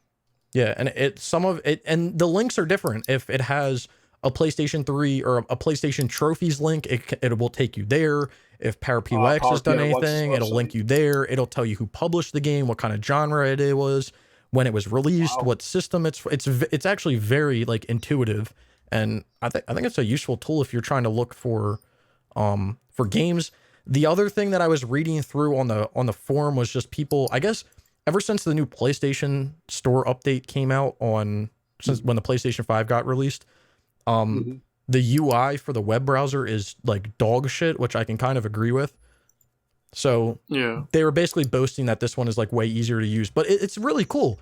You can go in there and search. It tells you right at the top on the search bar, like you can do advanced searches of like free games with a platinum trophy, or like games that cost, easy trophies under $5. Like you can go in there and, search that stuff, which I think is kind of cool. Yeah, you can change the country actually. Oh, you can? Nice. Oh yeah, at the top. Yep. I'm on United Kingdom and show me the prices for like Days Gone and all that and all the sales stuff. Yeah, so I just think it's a useful tool I'm not sure I will ever use it because I don't really buy stuff on the store too often anymore, but like it keeps up to date with all of like new releases that came out this week, discounts, like it's actually very intuitive. Yeah, I actually bookmarked it because sometimes I'll look for a game and I like to know the prices, so who knows? Yeah, and it's nice that everything's in one. You go there, you can see what the price would be for PS if you have PS Plus. You can see what if it has a platinum, what the difficulty is, because like that's something that I've always found before. A few years ago when I was like buying a lot of games on the PlayStation Store, it was like I saw it was on sale, and then I would have to go to PSNP to see like what people were saying. We're like, this is just telling you right here, right now, like this is what the difficulty is, this is how long it takes. So it's worth it. This is cool. It kind of reminds me of I don't know if you guys know this website, but it's called isthereanydeal.com. No, I don't think I've. So that one's like mostly for PC games. So it just gives you like a list of, you look up whatever game you want to get, and then it'll give you a list of how much it is, how much it costs right now currently, and which website has the cheapest and all that.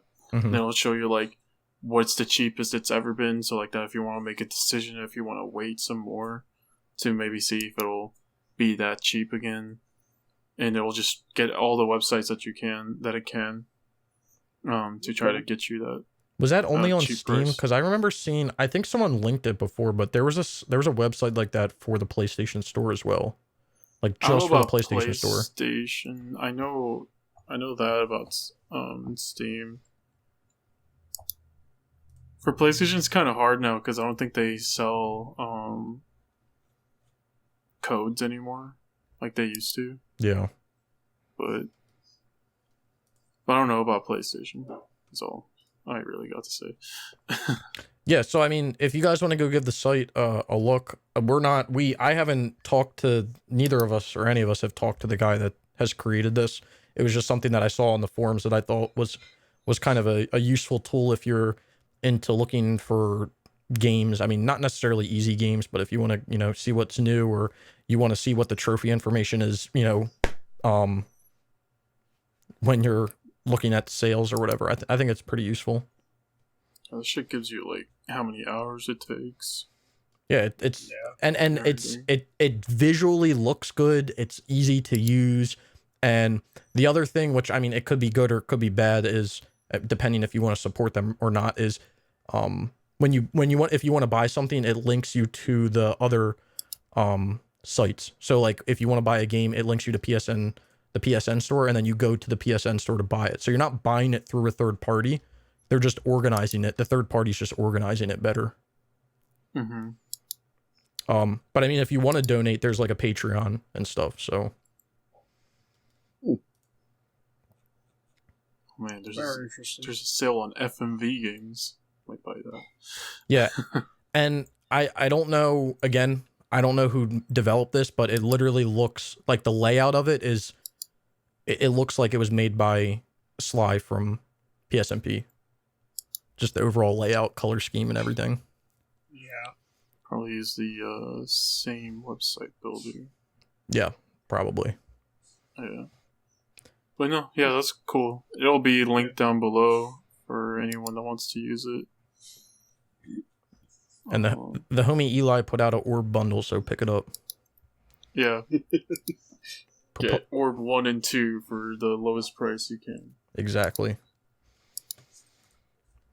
All right, so you want to keep going with this wave? This next topic? I guess we'll just mush these last two together. Yeah, they're kind of similar. We'll go back and forth. There's not a lot happening in the news cycle, so it's kind of nice that someone has fucked up hard enough to keep the news cycle going. New things every week because of one. Thank you, CD Projekt Red. Yeah, thank CD you. Projekt Red is going through a tough time right now. Their game... This is like the first time I've ever heard about this. Cyberpunk 2077 has been delisted from the PlayStation Store, and Sony is giving out refunds for anyone who bought it and doesn't feel satisfied with their purchase, and you cannot buy the game on their store anymore. You can only buy it physical. Yes. And also with that, For now. CD Projekt Red is also looking at a class action lawsuit for misleading their customers and their shareholders. Yep. So there's a lot to talk about here, and a lot of things that we speculated on last week. So starting off with the first topic, the game being removed from the PlayStation Store. So I'm not sure what you guys read, but this is my understanding of the situation. So what happened is obviously Cyberpunk released and it flopped for now, and people are not happy with the way that it's been performing on their consoles. So typically, and I think Brian has experience on this, typically if you buy something digitally on the PlayStation Store, you can't get refunded or your account gets banned, something like that. So you can't get a refund at all if you ask your bank to take the money back. You get I banned. forget what it's called. You get banned. What happened to me was somebody got a hold of my credit card info bought my account. I forgot which one it was. It was last year sometime, and I just declined the payment, and the bank automatically goes through the process of going for the refund to get their money back. Mm-hmm. You know, and then I got an email from Sony banning me for it because I did not follow their rules or something. Yeah. That process waves is called disputing too. That's it, thank you. Disputing. Yeah. So basically my understanding with what happened was people obviously wanted their money back. You can't really return a digital game with Sony. So I believe on CD Projekt Red's or Cyberpunk's, whatever Twitter, whatever one they use, and they've been putting all their things out on, they basically were telling people without talking to Sony to refund the game and they would get their money back. And yeah. I think at the bottom of it, they said, like, if we have to, like, we'll take the money out of our pocket and give it back to you or something like that. So I think what happened with Sony removing it from the store was, I don't think it was because the game launched like shit and it's like a bad game. I mean, I think that's part of it, but I personally think that Sony's just mad that CD Projekt Red were telling people to just refund the game. I think they're kind of going behind Sony's back. I think they were more mad of CD Projekt Red saying that they can guarantee a refund from said three places, and them not telling Sony or Microsoft or that there were them not telling them basically that was going to happen.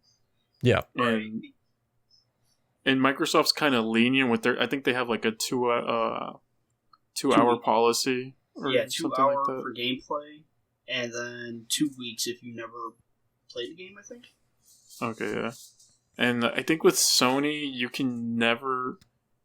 can't have the game downloaded at all, ever. You can't even start. And then they'll give you one, but I'm not entirely sure. Mm-hmm. So Sony's always been kind of like strict with their refund stuff. I think it's only like required if your government requires you to do it or something like that. Yeah. I think from what I've read, at least, and my interpretation of said things, is that Sony and CD Projekt Red talked or something, and CD Projekt Red kept saying, "Oh, we're going to update the game," or something like that, and that you don't have to give them refunds, something like that. And then Sony was like, the game is already like not good. You guys promised it would be playable at launch rather than like what you showed us beforehand. And now we also have a bunch of people asking for refunds. So they like put Sony in a horrible situation or whatever. So I think it's probably the thing about lying to them, saying that the game will be playable on day one, and the refund situation. Yeah, I do remember hearing that the whole discussion about how CD Projekt Red basically said like Sony essentially called them out and said it was shit, and they were like, no, it's okay. Like by the time it releases, like it's gonna be okay. Like just trust us. And Sony trusted them, and then it turned out not to be the way that they said it would be. But I think the big thing is just like them going behind their back, because I think a lot of people are not aware of that, of like Sony's return policy, where they basically don't have one. Mm-hmm. Right. I was like, it's weird. I've never seen Sony do that. And like, there are some like actual shit fucking games on the store, on the PlayStation Store. Oh, I have a game that I downloaded off the EU store that won't even fucking load, and I don't even want to go through the process of trying to return it. Yeah, so like, I think it has to be deeper than just the game is bad or whatever. And refunds, I guess. Right. Well, Sony put out a business complaint against CD Projekt Red. Well, I think the majority of it comes from CD Projekt Red was basically telling people like, yeah, return it. It's going to be no problem. If you guys didn't enjoy it, return it. No problem at all. Mm-hmm. But then later in their message, they said that whole thing where like, well, you know, if we have to, we'll take the money out of our pocket. I don't. First of all, the money's coming out of your pocket either way because people are returning. So what are you even talking about? And second of all, I don't think that that's exactly how it's going to work with Sony. Like, they sold a product on Sony's store. Sony gets, you know, part of the profit because they're selling it through their store. And because of what the return policy is, I think it more comes down to like the way that, or what CD Projekt Red was kind of telling people what to do. Mm-hmm. Yeah. Without like, and I feel like they did that and they said that stuff without consulting with Sony before they actually were telling people to do it. So then Sony gets bombarded with thousands, probably, you know, dozens of thousands of returns or refunds. Mm-hmm. And their refund policy is like, no, you can't. Like, if it's downloaded, you know, you can't get it refunded. And CD Projekt Red sitting over here saying, yeah, you'll get your money back, no problem. They were also being like painted in a bad light. Also after that CD Projekt Red tweet, if I remember, because people were like, "Oh, they said I can't. They said I could get refund, but Sony's not letting me, or whatever. Sony bad or whatever." Yeah, and that's like not a good image for Sony. Also, so they're probably angry about that. Yeah, I think that's the big picture. Yeah, because we did the podcast last Tuesday when we recorded Tuesday, right? Mm-hmm. Yeah. Yeah, we recorded the last podcast last Tuesday. I think it was Wednesday night where this came out, where CD Projekt Red said they're going to do the refunds. And then Thursday was about, Sony bad, blah, blah, blah. Friday morning, nothing from CD Projekt Red at first, but it was Sony saying how they delist the game because they want games that actually work to come out. Yeah, on their console. And they like Wave, standard. Yeah, and like Wave said, I think that is Sony's way of making it sound like they made this decision because the game doesn't work. Mm-hmm. But at the end of the day, I think that there is definitely something going on behind the scenes because, like Wave said, there's dozens of games on the PlayStation Store that are probably significantly worse than Cyberpunk. Like, I have a game, it's on an EU account. I don't even remember what it's called. It's one of those Hajwala games, which is like those stupid-ass Arabic drifting games. And, like, I can't even get the game to run on my PlayStation 4. Like, it loads up, it shows the load screen, and the second the load screen is over, it blue screens. And no matter what I do, download the game, or delete the game save, delete everything, clear the whatever I can do, nothing works. The game just doesn't work. But I can't even get a refund for it, nor would I even try to. So it is what it is. But that just goes to show that that game is dog shit compared. And I've played some dog shit PS4 games that are worse than this. So then there's other, if you want to like just use AAA examples, I guess. There's Mass Effect Andromeda, the Avengers game that just came out. Mm-hmm. And the big one, No Man's Sky. Oh, yeah. Like, they weren't like crashing PS4s or whatever. But I mean, like, they were still bad also. So I don't know. Yeah, I would say No Man's Sky is probably the closest to the Cyberpunk release in terms of a developer saying how good their game is going to be and then how bad it was when it actually came out. Mm-hmm. Yeah. Apparently Microsoft has a warning for Cyberpunk 2077 on the page saying it's riddled with issues, so it's warning people before they buy it. Yeah. I don't know, man. I think the good thing coming out of this is One, people are, I want to say people are less likely to pre-order or whatever. But I feel like that's probably not true. But I think companies, specifically Sony, Sony, Microsoft, and Nintendo, are going to be more strict, I guess, with their guidelines on what is on their store. Since they don't want another situation like this to happen. Because, I mean, no doubt Sony is like losing a shit ton of money from this game because of this game, and no doubt Microsoft's losing a shit ton of money because of this game. Well, just think about it from the marketing standpoint. I don't even know if like Sony or Microsoft wasn't Microsoft paying, or didn't they have like Xbox marketing or something with the game? Yeah, I think they had like exclusive marketing deals with them. Yeah, they're losing a boatload just from marketing on this game.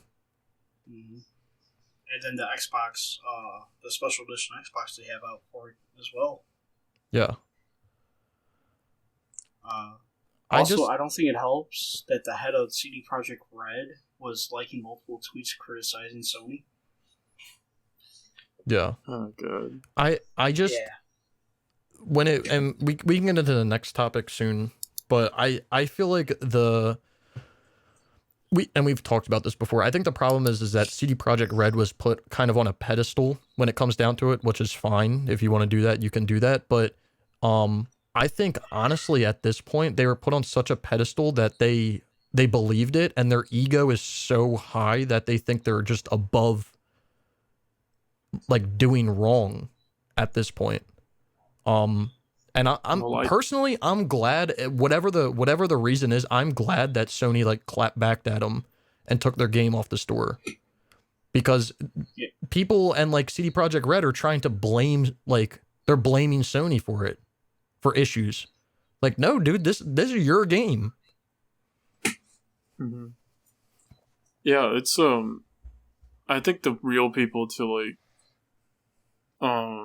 blame for this is not even like the devs or not even the shareholders after we read out the next topic more out.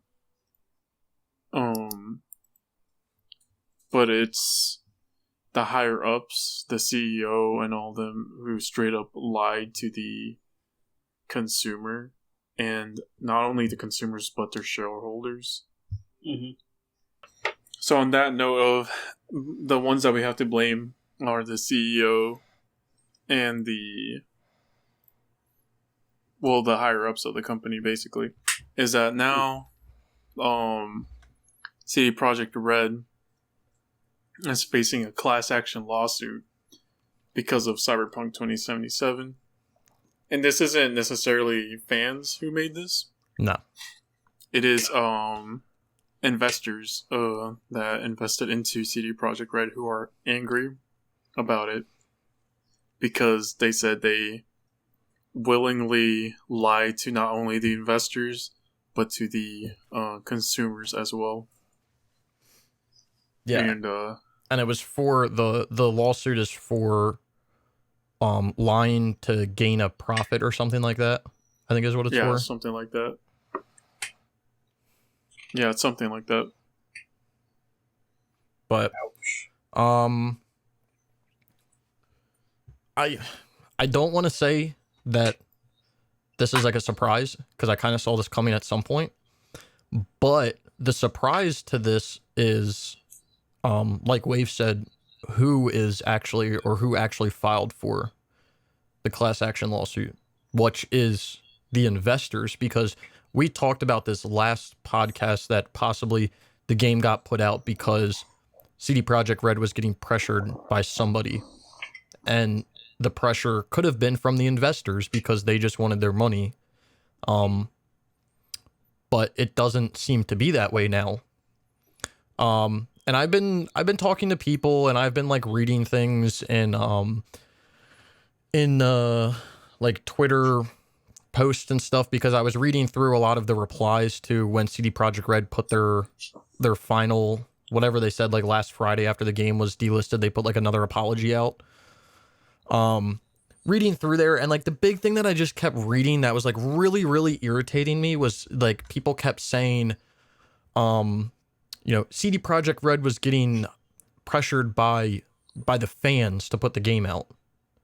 And I just can't see how that is something that's how that can even be an excuse. How is that even an excuse?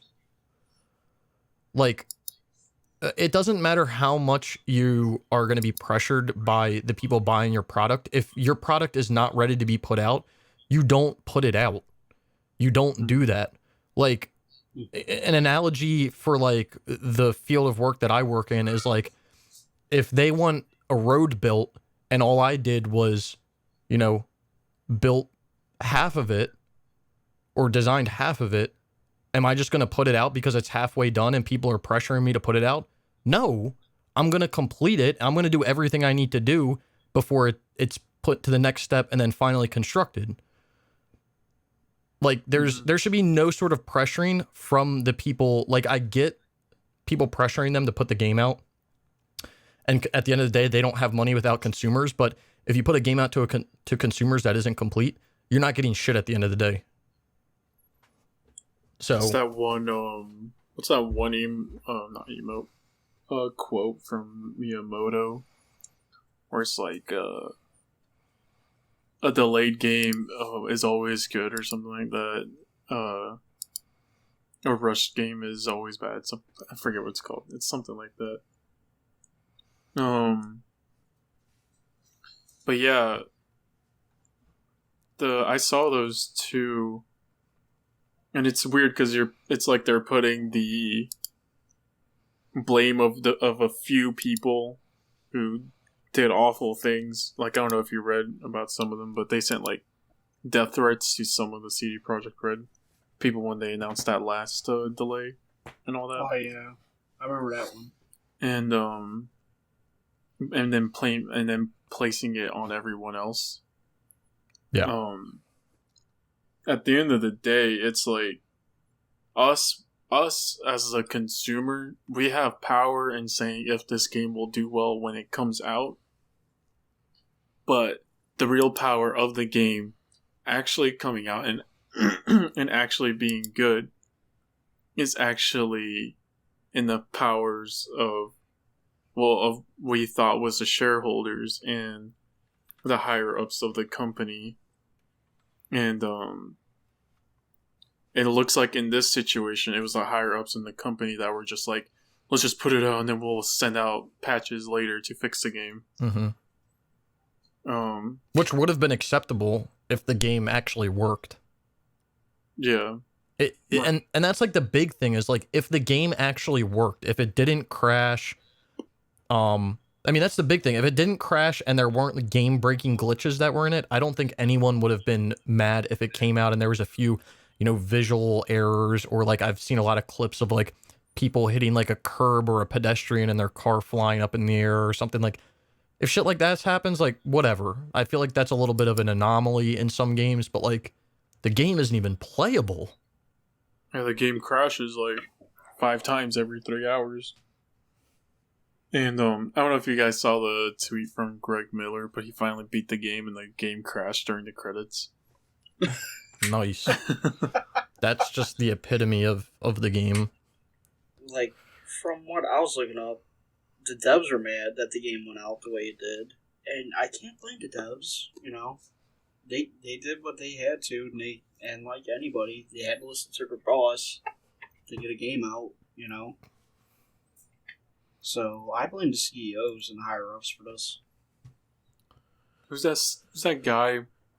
Adam Chachinsky or something like that? I'm not sure. He's the CEO, I think. It looks like he might be... He's obviously not the only one to blame, but it looks like he's a place to start. Well, yeah, him liking tweets, that are going after Sony for them delisting the game and all that doesn't help their situation. It's just it's sad because they're only sorry because they got caught at the end of the day. Yeah. Which, like, that's what comes out of like a lot of things. But the other thing that this goes to show is just like, I mean, that goes to show how much power like people at the top of companies have in decision making to just even push a game out. Like, I can guarantee you that there was dozens of developers that were telling these CEOs or these higher ups like, this game is not ready. Like, there's so many, and they were probably just like, it's whatever, like, you guys can fix that. Like, they probably had zero knowledge of anything that was happening. They were just like, yeah, we could fix that later down the line, right? And now they released like this. So it's just everything surrounding this game is just like such an awful situation to be in as a developer, I guess, because like it was like awful fucking crunch. Like, it was almost like sweatshop levels of crunch. There was always like some kind of controversy surrounding it. And then like the big hitter was there was like fans sending death threats to devs about it. And then now the game is like literally unplayable because they didn't give them. It looks like all they really needed was 2 months time. So they probably could have just delayed it 2 more months. Well, they were definitely trying to get the game out before like the Christmas season. Like, that was something I was thinking about like over the weekend, was like, I think that's another reason why they released it when they did, even if it was fucked up, because they were just trying to make a bag for the Christmas season. Because if you think about it, if they sold it in February, would it have gotten the numbers that it would have gotten if people were buying it for like Christmas gifts? Probably not. Yeah, I think so. I don't know. The beginning of the year is starting to become like... Oh, that's a like hot time now. Yeah, it's like Resident Evil 7 was like the first one I can think of that came out during that time, but like God of War came out during that time. Yeah. Doom Eternal. Last of Us 2 was supposed to, but then got delayed. It got delayed. This is the thing that irritates me, and the thing that I just keep thinking about is when I was reading through all those Twitter feeds of people trying to blame like the fans for this problem. And like you mentioned, like there were death threats sent to developers. If you want me to be completely honest, like if you were to get a death threat for something, like I don't think like that's something that like a normal person doesn't do in the first place. Like, it's literally a video game. Calm down. But the thing that I still can't wrap my head around, which maybe it's just because I think I'm a logical person, is that there's people in these feeds that are like basically blaming fans for this. Like, it's the fans' fault because this game was put out this way. Like, that is not an excuse you should be using at all. And, you know, CD Projekt Red, you know, in all of their apologies, they haven't blamed the fans one bit. They have been very respectful, and they've been blaming themselves for it, which they should be. But the fact that they're blaming themselves, and then you have like diehard fans that are like, no, it's your fault. You pushed for the game to be out before it was even ready. Like, that is not even an excuse to make. Yeah. For any product, not even a video game, for any product. That is not an excuse of fans pressuring someone to do something and then them releasing it early. Like, CD Projekt Red has control of when they can release the game. They're the only ones that have control of when they can release the game. So, yeah, no, it's a bad excuse if that's that is what people are using. It's awful. Yeah, everything just surrounded, like, the game reviews right before the game came out saying that it was there. The diehard fans were like, oh, you guys don't know what they're talking about, they're lying and all that shit. No, they played the game, bro. They know what they're talking about. You haven't. There's that one Polygon review. That girl started getting death threats and all this other shit. Just because she was basically telling the truth of how the game is. That's the sad part. And then the game came out, and turns out they were telling the truth, and now people are trying to I think at first it was, oh, it's like that because you guys are playing on 10-year-old hardware. It's like, that's maybe true, but also this game was marketed to be working on that hardware. Yeah. It was marketed to work on an Xbox One. It was marketed to work on a PS4. And I don't think people were expecting like ray tracing or real time post processing or whatever fucking words you want to throw out there. What they were expecting was to be able to play a game and not have it crash on them 5 times in 3 hours, or make it, or not be able to like beat a mission because every time you drop a body it disappears. Yeah. Or being locked away from stuff because you talked to someone on accident, so now that person is stuck there and now you can't continue that quest line anymore. Well, it's like, yeah, that was a poor, like, that's another poor excuse. Like you said, like, people who are playing it on the PlayStation 4 are not asking for, not even PlayStation 4. People who are playing on, people who console game, they don't care about all this shit that like PC gamers care about. And that's one of the things that I like despise about like PC elitist and PC gamers is like the one thing that a majority of them only care about is like what resolution they can play their game at with what frame rate. And it's like, that is not everything at the end of the day. And this just goes to show it right here. Like, this game can look as beautiful as it wants to look, but it's still crashing constantly. Like, that's not that people aren't complaining that they want it to look amazing on the PlayStation 4. They just want it playable. Like, that's all they want. That's all it should do. The other one I saw was it was PC people like being like PC people when they get a bad port. Oh, I guess it's another bad port or whatever. And then console people when they get their first bad port. And they're all, it's like an angry person face or whatever. And it's like, that's not even true at all. I remember when the Batman Arkham Knight port for the CD, for the PC came out. Mm-hmm. That shit was bad. And I remember people being angry about it. They had to, Warner Brothers themselves took off the game from the store so like that they could fix it and nobody else would buy it. Yeah, and, I remember that.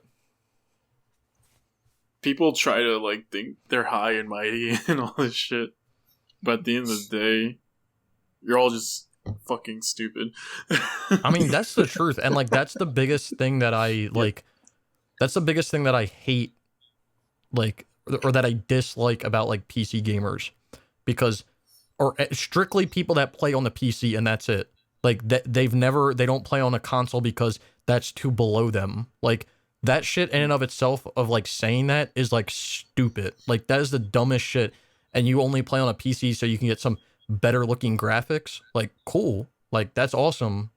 I don't think I've ever heard anyone that plays on a console like complain about anything graphically related. Like, when people play on consoles, they actually care about the game. What the game is, the content that it has. Not like, oh, I can play this at 1440p at 244 hertz. We don't give a fuck about that. No. I play on both. Yeah, but you're not like you play on both, so you're not snobby. Like, yeah, right. I know people that play on both, and they're not snobby people, but people that play specifically on the PC, those are like the worst kind of people. Yeah, no, I completely agree with that. It's like, I feel like there's upsides and downsides to both of them, you know? Mm-hmm. The upside to like playing on console is that it's easier, it's more, I feel more relaxed. This is like a purely me thing, but I feel more relaxed when I play on my console. Because when I'm on my PC, I feel like I should be working. Yeah. Rather than playing. I agree. Right. Okay. And it's more simple to, not like simple, but it's easier to use. You know what you're getting rather than having to learn the whole file management system on your PC and all that shit. Yeah, I was gonna say that's like the biggest thing is just like ease of use, and it doesn't make anyone like more stupid for it, but it's just easier for me to sit there and be like, I'm gonna put this disc in my PlayStation 4 and play it, compared to whatever the fuck loopholes you have to jump through on the PC sometimes to get stuff to work. And there's some games on PC where now it's too old, so now you gotta like find some random mod on the internet to get it to work with your current hardware and all that shit. Yeah, I mean, I don't know. console gamers definitely have like their gripes too, like between like PlayStation and Xbox. But like, I think from like a gaming perspective, like those PC elitists are like, they got to be some of like the worst gamers when it comes to like comments that they make. Yeah, when it comes to like them, they only seem to care about how pretty the game looks and how graphically intensive it is, and does it have ray tracing and all this like crap. Mm-hmm. I got into PC gaming at first because the PC used to have all the cool fucking Star Wars games like Jedi Knight 2, Jedi Outcast, and all them, and then so I strictly started playing on PC just because there were games on PC that weren't on console, and that's like the same reason why like I play my console now is like I'm never gonna get to play God of War on my PC or whatever, and then like it's also the other thing where I feel more relaxed when I play on it. But yeah, I forgot what I was talking about. Yeah, I kind of forgot too. It's fully understandable, you know. I think me for PC would be because all the Fallout mods, you know. Yeah. For like New Vegas and 3. But yeah, no. Sorry, I just talked over it's you. all good. Keep going. Yeah, but yeah, I prefer the console because I can just go up, hit the power button on the controller, and hey, I'm playing a game. Mm-hmm. That's pretty much it. Plus exclusives, you know, Horizon Zero Dawn, God of War. So yeah, you know the single players that are dying. Yeah, which we can add a little zing to that one before the night ends too. It would be quick. How much those have sold? Yeah, we can end it with that. But I'm from the comments that I'm seeing from this, I'm tired of people I'm tired of people just blaming the wrong, like anyone can have their own opinion, but like think about it for like a second. Just use your brain for like a second. Does the excuse of the gamers force CD Projekt Red to put this out make any like think about that and then put it into like a legal situation where you're going to be in court, right? Like let's say you're in court because you killed your mom. You killed your friend, right? You shot your friend. But and your other friend told you to shoot your friend. He told you. So if you go to court, you're the one that was holding the gun. You had the control. If you say, well, yeah, he told me to do it, so that's why I did it.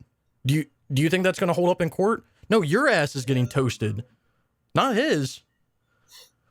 And that's how it is with like CD Projekt Red. CD Projekt Red is holding the gun. They're the one that's going to shoot the bullet. They're the one that's going to put the game out. It doesn't matter what all these people are saying in the background of, oh, you just put the game out, even if their people are getting death threats. Like, I still think, first of all, that's ridiculous. It shouldn't be happening in the first place.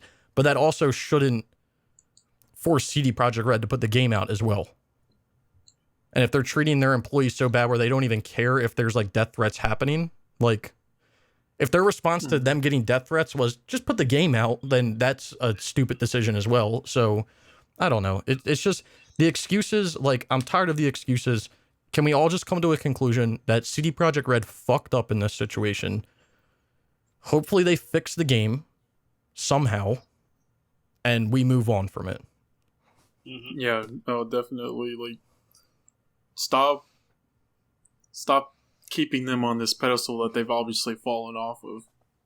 Don't put any developer on that pedestal. Yeah, don't put any developer on that pedestal, but like just right now, like speaking to those who still have them on that pedestal, like stop trying to like make it look like your favorite developer didn't fuck up or whatever. Like, they fucked up. You gotta, like, just realize that already and move on from it. Like, you can still like them as a developer. That's fine. Oh, yeah. No one's saying you can't like the games that they put out, but just accept that they were in the wrong. They messed up here. They totally messed up.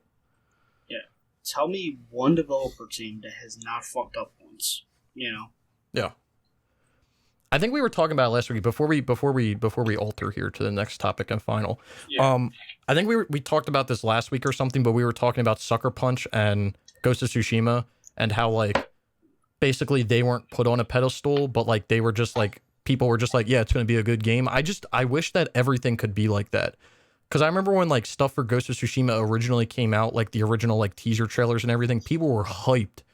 And, like, people were hyped until that game came out. But, like, they never put Sucker Punch on a pedestal. Even though Sucker Punch has made so many good games in the past, they were never put on, like, this pedestal of, like, this is going to be the perfect game. But people were still hyped for it at the end of the day, and it was still an amazing game.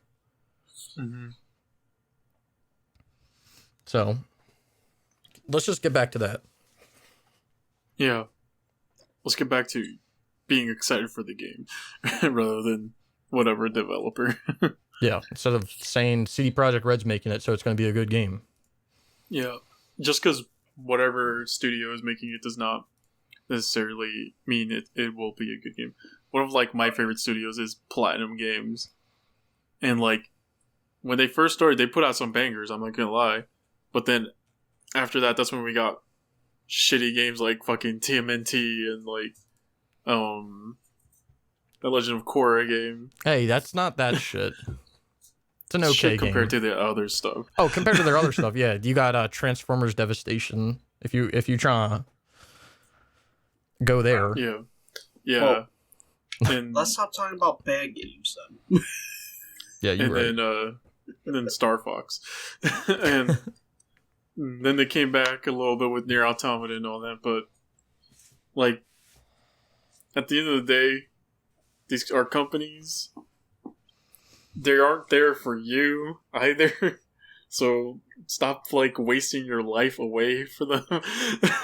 Yeah, you defending CD Projekt Red on Twitter ain't getting you shit, trust me. Except probably bullied. So Well, we talked about poopy games. Now let's talk about two good games for the last topic, which is a quick one. It has come to acknowledgement that God of War, since its release, has made $500 million. And Horizon Zero Dawn, since its release, has made $400 million. Yeah, single player ain't dead, people. wait, but EA told me single player was dead. No. Well, that's EA, and they just want your money for their microtransactions. But it's EA, dude. I'm putting them on a pedestal. How could they ever do anything wrong? How much was, how much did you say Zero Dawn made? 400 million. Damn, that's a lot. You want to know the crazy And thing God about of that? War is 500 million. Both of those games right now, you can literally go buy for like $10. Mm-hmm. Which just Oh, goes yeah. to show like how many copies are actually being sold. Now, granted, a lot of them are probably sold when it was like full price, but people are probably still buying those $10 versions.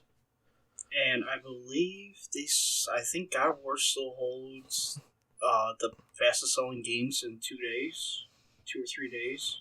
I thought I'm not The sure Last if of Last Us of Us took beat that. on that. I thought The Last of And- Us took that. Yeah, you're right. Last of Us did, and then Horizon still is for the best. Or one, I'm not sure if Ghost took it from them, but quickest selling new IP.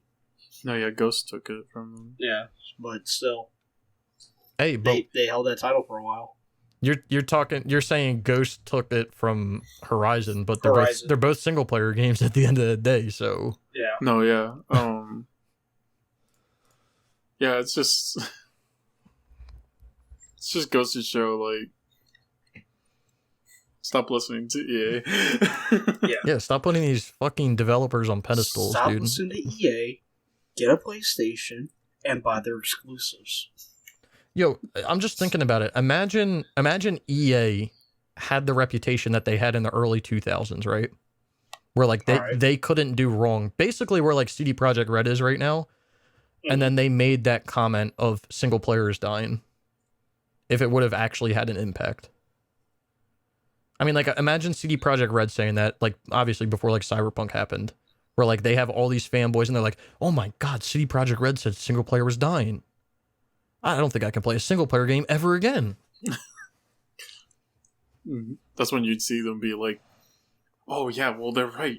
Everybody's playing Fortnite, right? See, so they're right." Yeah, exactly. The numbers say it. Did you see the numbers this week? Look how many people are playing Fortnite and freaking Among Us and Valorant and all these games. Single player's dead. No. It reminds me of like, I don't know if you guys remember this, but it was like close to the end of PS3. Everybody was saying, "Oh, consoles are dead. The PS4 is gonna flop and all this stuff." Man, iPads are the next best thing. Everybody's gonna be playing games on their phones and all this other stuff, and then the PS4 is now like the best selling, not the best selling overall. It's up there, though. But it's one of the best selling like consoles of all time right now. And it's like, so obviously you guys were wrong. Right? I don't want to point this out like too bluntly, but like you're wrong. Clearly. It just goes to show nobody can like really tell the future, and I don't think single player games will ever die.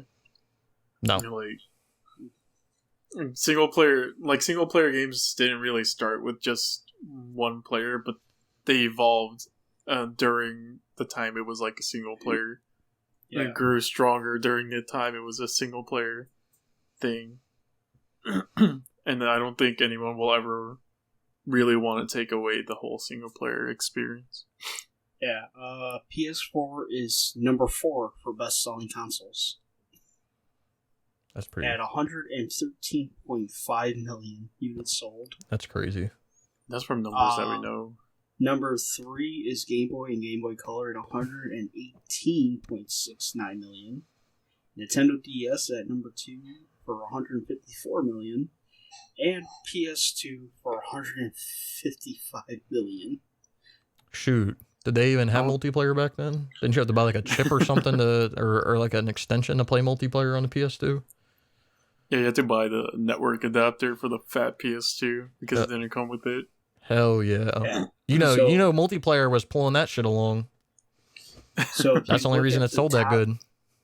If you look at the top 10 like systems sold, Sony has 1, 2, 3, 5 of them. Nintendo has 4, and Microsoft has 1 on there. What's in there? The 360? Yep, 360 at 84 million units.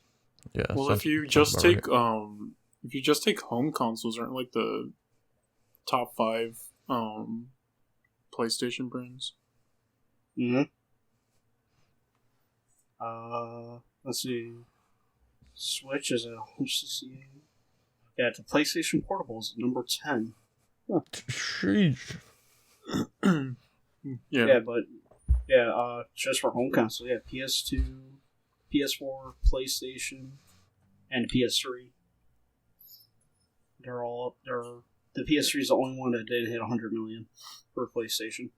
I don't think any of the 2 consoles that generation hit 100 million. Nope, Xbox 360 only hit 84. And then 2008 financial crisis, baby. No, we hit 101. Yay. But yeah. Thank you for coming to the Rogue Hunters podcast. And single player is not dying. Hell no.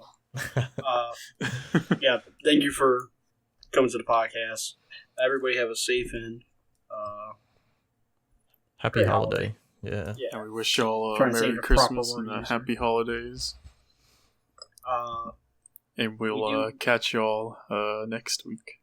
If you like the thing, please like and subscribe. If you have any topics you like, please leave a comment. Links to all our social, all our Twitters and all that are going to be linked, right? Yeah, it'd be Twitters, Twitch, YouTube, PSMP as well. We'll try to link that. if you want, please subscribe or like the Twitter page for Rogue Hunters. We are starting to get a little more better active in that. Other than that, hopefully you join us next week. Yes. Everyone have a happy holiday. Yes, please. Be safe, be smart, play some games. And we'll catch y'all next week. Goodbye, everybody. Goodbye. And play Assassin's Creed Valhalla.